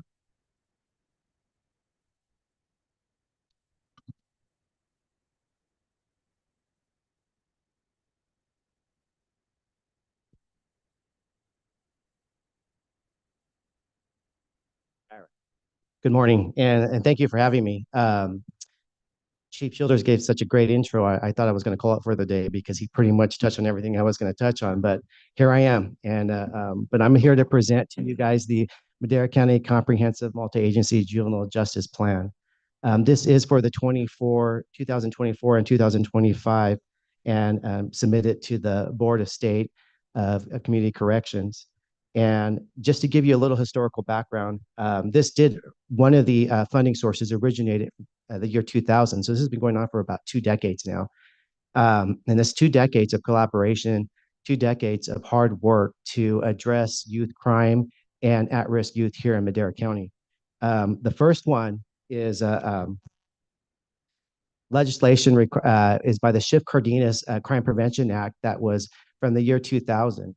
And those funds were going to be funneled and channeled to address youth crime and to develop juvenile justice programs. In 2001, that was eventually changed over to the Juvenile Justice Crime Prevention Act. And just a few years later, we had the enactment of SB 81 and AB 191, which is the Youth Offender Block Grant. That was to address the closure of Division of Juvenile Justice, which was formerly the California Youth Authority. And what was happening was that they were discontinuing juvenile court commitments, and they were sending them back to the counties and for probation departments to take custodial care of those individuals or those youth. And again, looking at both those plans, eventually they consolidated both those plans into one plan that gets submitted to the state. And the purpose of this is to, for both funding sources and plans, is again to ensure that the funding goes to services and address any issues pertaining to youth crime and at-risk youth. And that is done by one council, and that's the Juvenile Justice Coordinating Council, who oversees that. And that's, again, I'll touch on that in a minute, but that's a collaboration of many agencies here in Madera. What they found in developing these plans is that a lot of this, to confront juvenile crime, a lot of this stems from problems that pertain to family, community, criminal justice, which includes law enforcement, court and correctional systems, private contractors, and government agencies. what makes better sense than to bring those same entities into the same table and confront those problems and the problems that are happening and to address any of those gaps. I'll reiterate again that it is about the collaboration and coordination of these agencies. It is a plan, a multi-agency initiative to address any complications of youth crime for at-risk population. But most importantly, it is a blueprint for any future planning or implementation or evaluation of policies pertaining to juvenile crime. It's the Madera County Juvenile Justice Coordinating Council goal is to emphasize the collaboration so that there's seamless transition and seamless services provided to the youth across the board. Now, what's most impressive is the amount of agencies that are involved in developing this plan. You have Madera County Behavioral Health Services, obviously Probation Department, Madera County Superintendent of Schools, Department of Social Services, the Sheriff's Department, Madera Police, Chowchilla Police, Madera Workforce, and that's only to name a few, which would also include Madera County Superior Court, Public Defender's Office as well. But it's these groups that come together and they offer a plethora of services. And when I say a plethora of services, each individual entity provides from full service partnership, from prevention educational classes, community service, community outreach. Police departments provide school resource officers. Looking at a more restrictive services would be like house arrest, GPS. We have the Correctional Academy, who you saw today, and a variety of different services that are evidence-based. What's most impressive to me is I've been in my role for about a year now. Actually, June 1st was my year anniversary for my position. And I've been with the county for 27 years. And I've always seen how each entity works together and all the services that I use because they were on my tool belt, because I was able to access these services. But now in my administrative role, I really see how the cogs work and how it works together and how you need, like the old saying goes, it takes a village to raise a child. And that literally is what is in this plan and what Madera County does. And I'm impressed by how the passion and the collaboration between each agency works with probation to get the job done and to address any issues pertaining to youth crime and the at-risk youth. So with that, I welcome any questions, but I thank you for the opportunity to present this plan to you guys today. Very good. Thank you very much. Are there any questions of the deputy chief? Just a quick comment.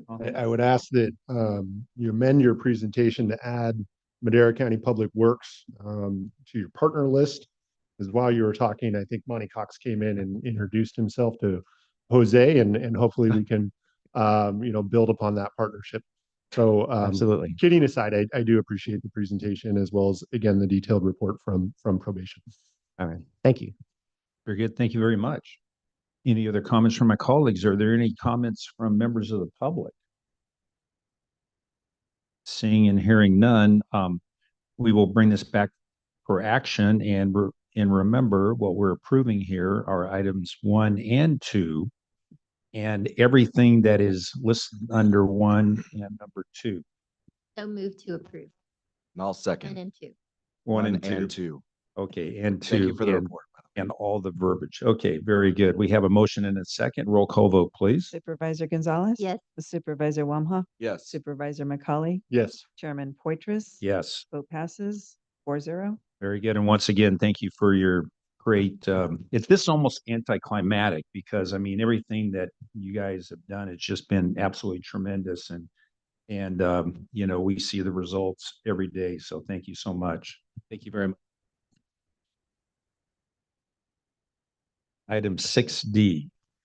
6D Public Works Department, Engineering Services Division, discussion and consideration of entering into an amendment to contract number 10125E-C-2022 with Tetra Tech BAS Inc. in the amount of $11,992,381 for the continuation of engineering and environmental consulting services through fiscal year 2024-2029 to support the solid waste management program and authorize the chairman to sign.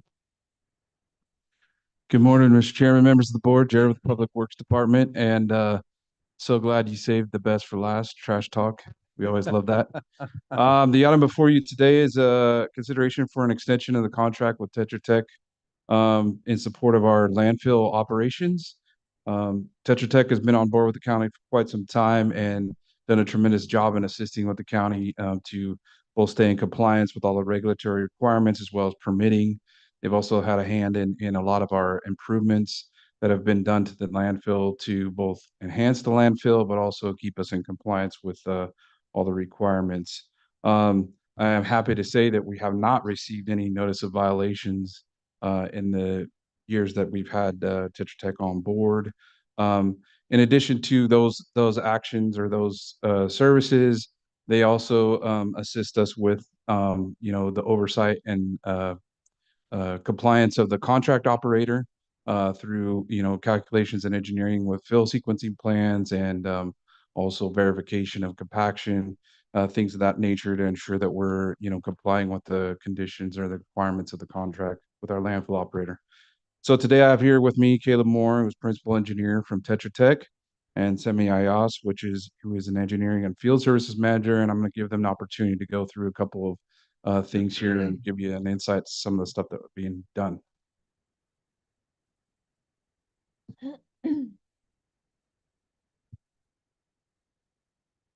Chairman, supervisors, thank you for your time. And we've been asked to come and talk about what's been accomplished, what's currently being accomplished, and what will be accomplished in the next contract term. I am very cognizant of the time.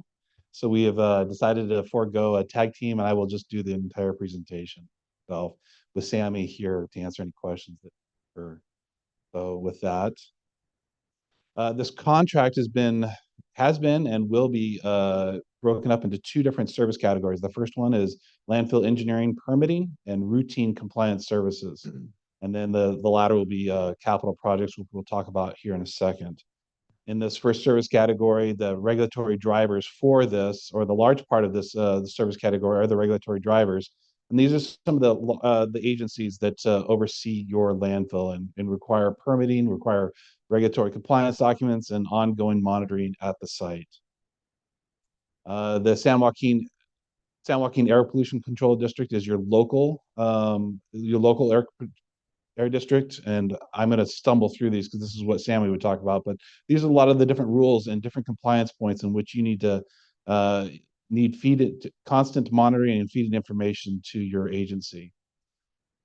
This is the California Air Resources Board. This is where the greenhouse gas monitoring and compliance is taking place, and we do a diligent job monitoring the landfill for greenhouse gases and the like, and in submitting those reports. And then this is the federal agencies. This is subpart XXX. Have an interesting name, but a lot of the different standards for the air district. So you have basically three agencies: local, state, and federal, overseeing the air compliance for this landfill. Cal Recycle and the state and regional water quality control board oversee a lot of the surface water and groundwater compliance. Things like solid waste facility permits, JTDs, 5-year permit reviews, closure cost estimates, and those things need to be submitted on a regular basis and complied with. As mentioned earlier by Jared, we do help monitor fiscally and technically the current operator by doing annual stormwater inspections, by doing quarterly airspace calculations, verify tonnage, verify volume and compaction ratios, and providing waste fill sequencing plans to ensure proper drainage at the site and that they're filling within the permits and master plan within the master plan, I guess. These are a smattering of some of the documents that we submit: financial assurance, joint technical documents, SIRs, and there's 3 pages of this. I'll just kind of quickly march through them. There's a lot there, but I think you have a copy of those reports in front of this presentation. Second one is the capital projects. We're going to first talk about some of the things that have been done or are currently ongoing, and then we're going to talk about some of the things that will happen real soon out of the site for capital expenditures. This is a list: perimeter road and landfill gas header, vertical extraction wells, drainage improvements, a MRF pad. MRF pad's a fancy way of saying a giant concrete area that's being currently improved out there. This is where your local residents drop off their waste, and then your operator picks it up and takes it to the working phase to separate it from commercial operators and to maintain safety out there, because there's a huge difference between your commercial and your residential customers. The cell 2 liner expansion was just completed a few years ago, and security fencing and a diversion berm. On the left side, you'll have a picture of the liner project that was completed within the last couple of years. This liner helps prevent leachate from getting into the groundwater to maintain compliance and keep your groundwater safe from leachate. And on the right-hand side is that berm that we just talked about. It looks like a pretty plain berm there, but that helps maintain your industrial and your run on and run off. This also may help keep access and have a platform in which you can have your landfill gas perimeter header. That's a picture of the current MRF pad, which has been well used. There you can see the alligatoring happening there. This MRF pad also included some drainage to help with the industrial permit that you have, and also to have a platform in which you can safely deposit trash and move in and out of there. As part of these capital projects, we help provide liner construction management, construction quality assurance, design, and aerial mapping services. I'm gonna let Sammy come up here. I stumbled through his slides too much. Get him. No worries. Thank you, Caleb. So part of the capital improvements on the landfill gas collection and control system included adding 5 new vertical landfill gas extraction wells to help keep the landfill in regulatory compliance with the air district. Also the replacement of a compromised landfill gas header pipe along the west and north side of the waste unit 1. There was a loss of vacuum there, so that header needed to be replaced. This construction occurred between October 2023 through January 2024. Work was done under budget, and in less than 4 months, the installation of the 5 vertical wells stemmed 340 vertical feet, and the landfill gas header piping and laterals of about 12,000 feet. And these were included in the capital improvements. Here's a couple of photos of the drill rigs while they were drilling the vertical extraction wells. And here's some photos of some trenching of where the landfill gas header lay around the perimeter. Here's some additional photos of the landfill gas header along the perimeter. So in this next 5 years, there's a low NOx flare, which is actually currently almost completed, is at least procured, and it's being constructed now. So we've kind of added it to what's going to happen. And along the south road up there, if you see the south side, there's several projects that are going to happen kind of in piecemeal. As part of this contract, we are actually self-performing some of the more specialty and technical work, which is really related to the landfill gas. Those pictures up there were our forces. But some of the other work, like the fencing and road and drainage, will be subbed out to or be given and bid out to local contractors. That south road is important because the 2C liner expansion was installed, and so you're going to have two-way traffic over there. And as you'll see here in just a second, you have a lot of environmental controls. You have groundwater, landfill gas, drainage, and a lot of things happening over there, and really a one-way road.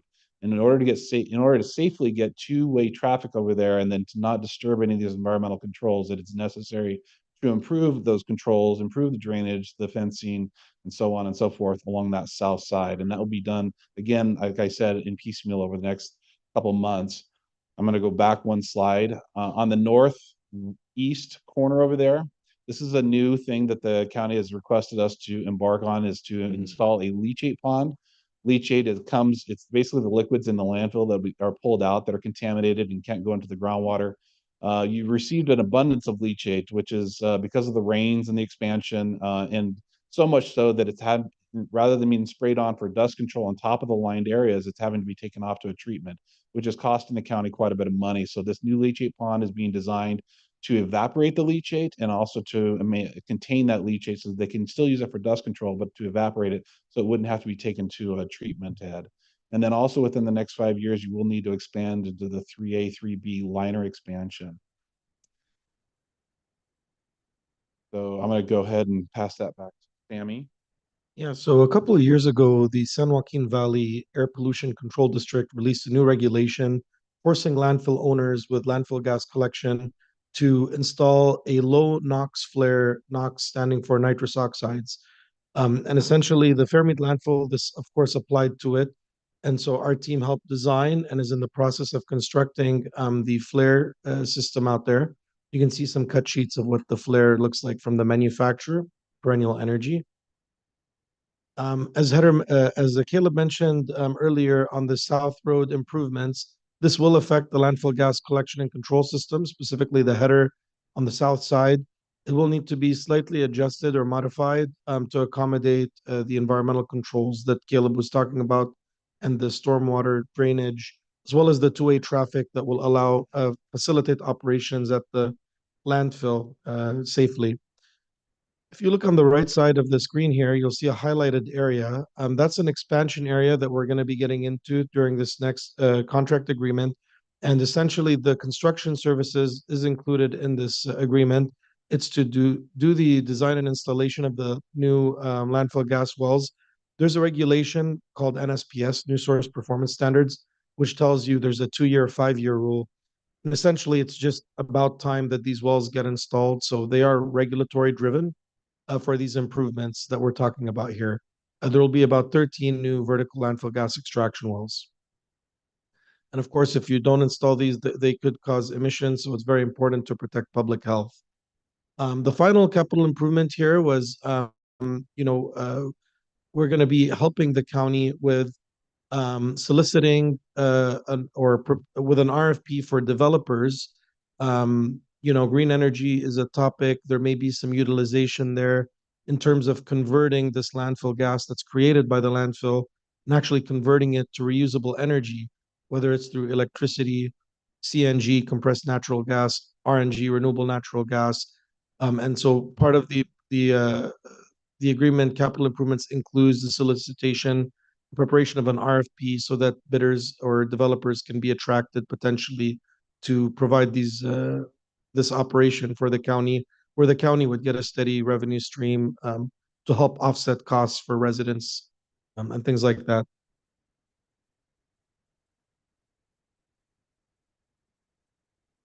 All right, thank you, Caleb and Sammy. So yeah, with that, I would just add that again, you could see there's a lot of different things that are happening at the landfill, requiring a lot of oversight and addressing these things to stay into regulatory compliance.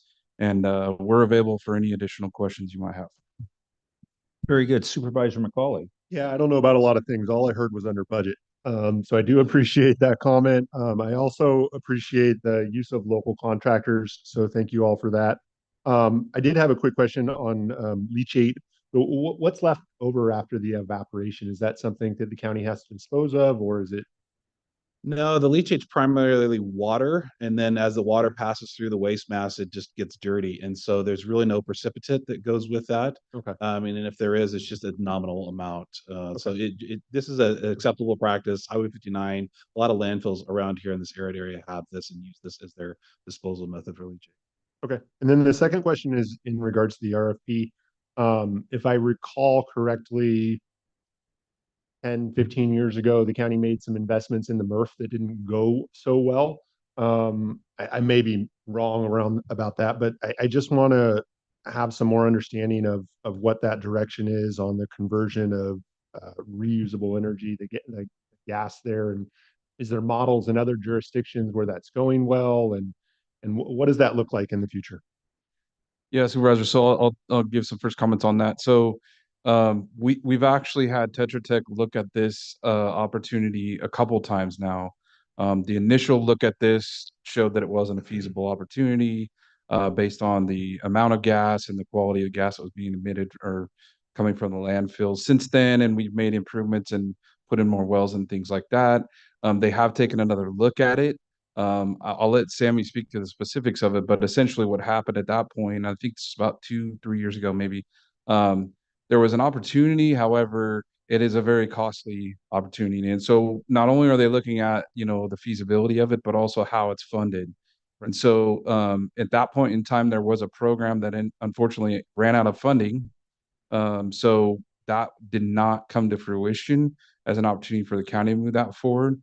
But as you heard Sammy mentioned, the idea would be to develop an RFP that would bring in private investors who would be interested in coming in and basically paying for the cost to put this system in and essentially run and operate it for the benefit of the, the return, whether it be, RNG, CNG, those sorts of things. So I'll let Sammy add anything to it.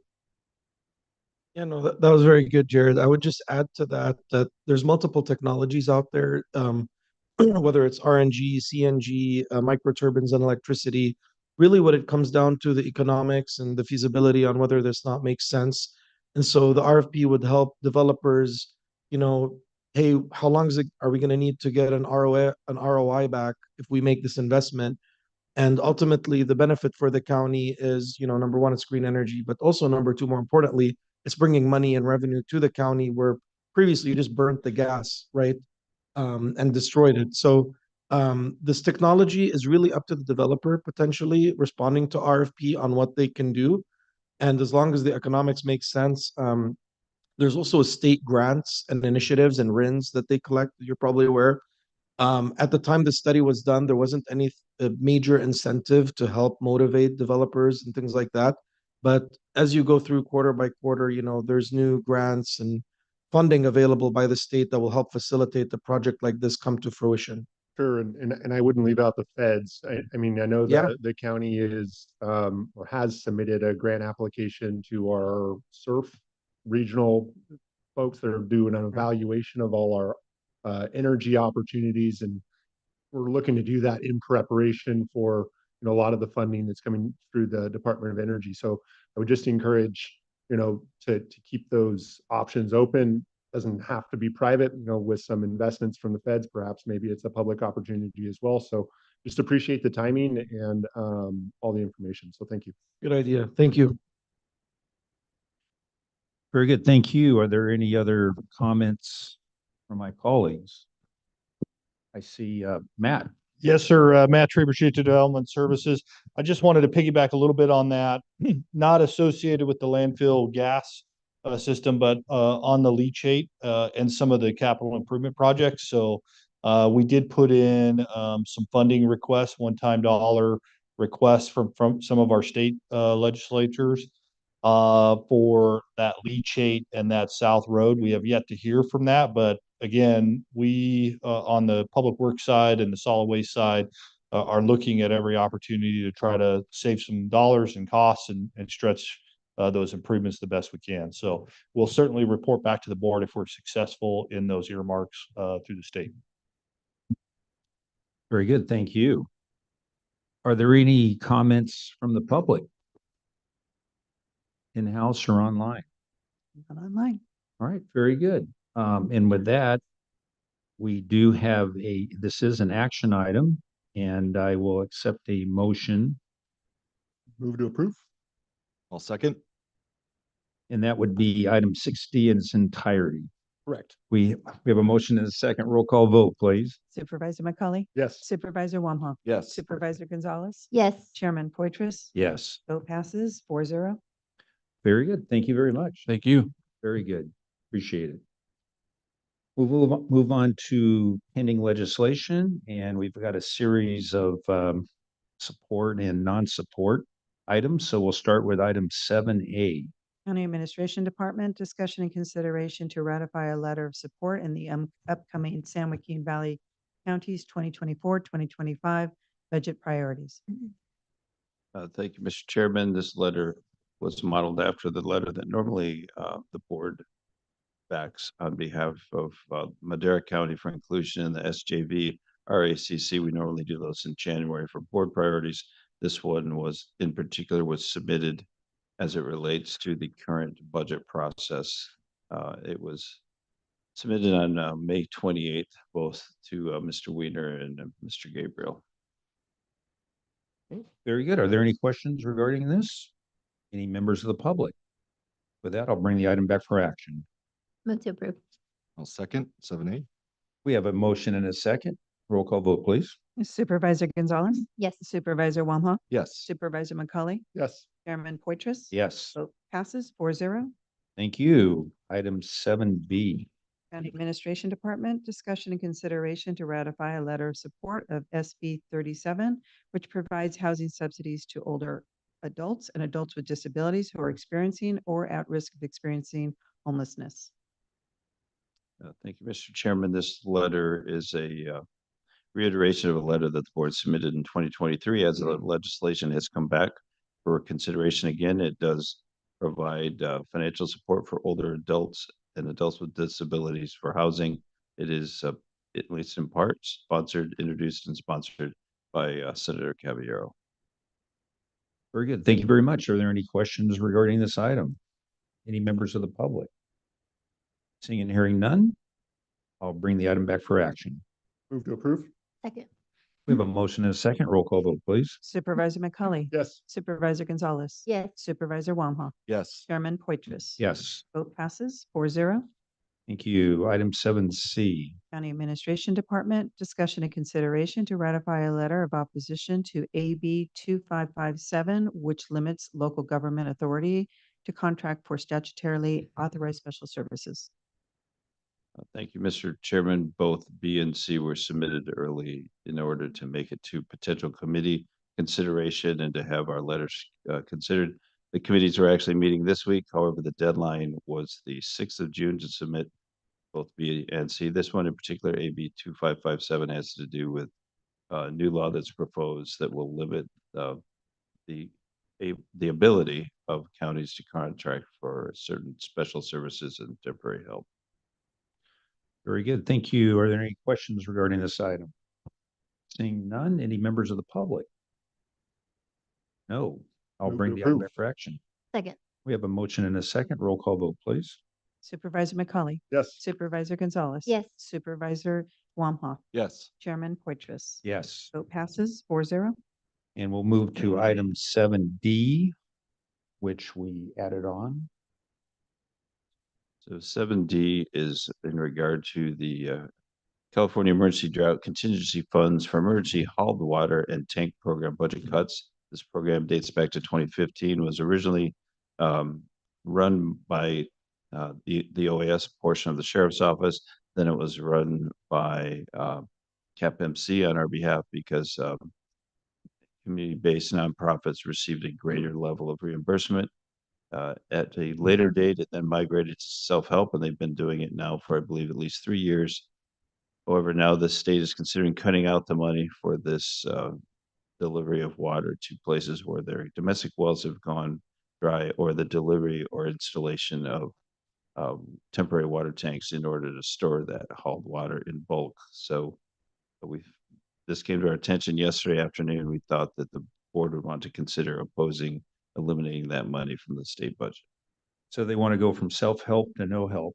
Yes. Yeah. All right. Are there any questions, comments from my colleagues?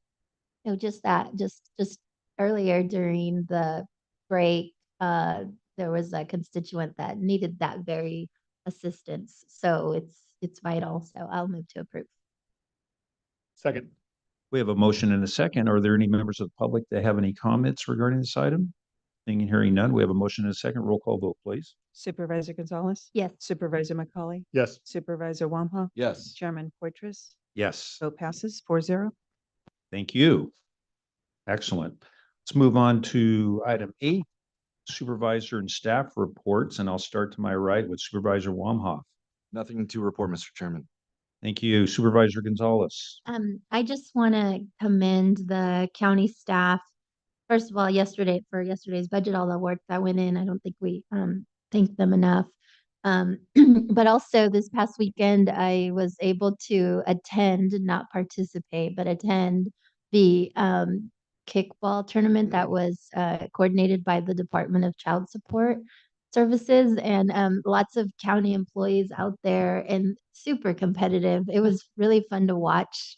And I want to thank the public information team, specifically Carla, for taking a lot of that video footage and putting together a really great video that's been shared on social media that captured a lot of the fun moments. And it was really great. And I believe, so I want to congratulate the Department of Child Support, who won on the intermediate side, or they were the different level. They won. Their name was Kick It Like It's Hot. and they were able to donate some of the monies raised to Doors of Hope. And then the youth correctional team were called Window Warriors from the probation department, and they donated the winnings to the Madera County Animal Shelter. So congratulations. It was fun. I hope they do another one in the fall and we can put a team together because I really wanted to go out there and play. So, and then I want to wish everyone who celebrates on Sunday a happy Father's Day. That's it. Very good. Thank you. Supervisor McCauley. Yeah, I will say the video gave me a little FOMO, so I was sad to have missed it, but it was it seemed like a lot of fun. Last Wednesday, I had the opportunity to participate in the 8th grade graduation over at Raymond Knowles, present a Rotary Award to their most outstanding student. It was great to see all 4 students moving on to high school. Later this week, we have a Central Valley Native American Economic Summit being held up at Chickchansey Gold. That'll be at 9 a.m. So if anybody's available to attend that, and definitely encourage you to get up there and network with our tribal members and talk to them about how we can all work together in our community. And then lastly, Friday is Flag Day. So I have been invited by our Caring Veterans of America to present at their Flag Day celebration. So I'm very excited for the invitation, and that is all. Thanks, Chair. Very good. Thank you. And Mr. CAO. We've had a lot of talk about 1 and 2 and waste moving, so thought I'd give you an update on the city of Madera's sewer. And it's too easy. It's currently, even though you could hide an 18-wheeler in the hole in our road, the sewer is connected right now. It's functioning, and they're doing what they can to get that permanently fixed and permanently back up online. And in regards to upcoming ceremonies, you may want to mark your calendar for September 11th. We'll do the unveiling of the firefighter memorial on September 11th. Originally, we had intended to do it Flag Day. However, some of the laser cutting is taking a little longer than we expected, and the person who's doing it doing an excellent job. So frankly, we don't want to rush them. So we're gonna coordinate all of that so it can be done on September 11th. Very good. That's all I have. That's great. Look forward to that. Council, No report. Thank you, Chair. clerk of the board. Nothing to report. Thank you. All right. Very good. And with that, I apologize, Mr. CO, but I would be remiss if I didn't announce that I believe staff has moved into the Oakhurst satellite office, and I don't know if Mr. CO wants to elaborate on that, but I believe a number of the staff folks were moved over the previous weekend, and then since then other folks have moved in there, and I think everyone who has requested an office there has received one. So thank you, and thanks to the board for all the support. Appreciate it. forget, is that the one on Junction Drive? That is the one. Yes, That's the one. Okay. Gotcha. I know Junction Drive. Yeah. Yeah. Well, very good. And with that, we shall adjourn the meeting. Everybody have a great rest of the day. Hit the gavel.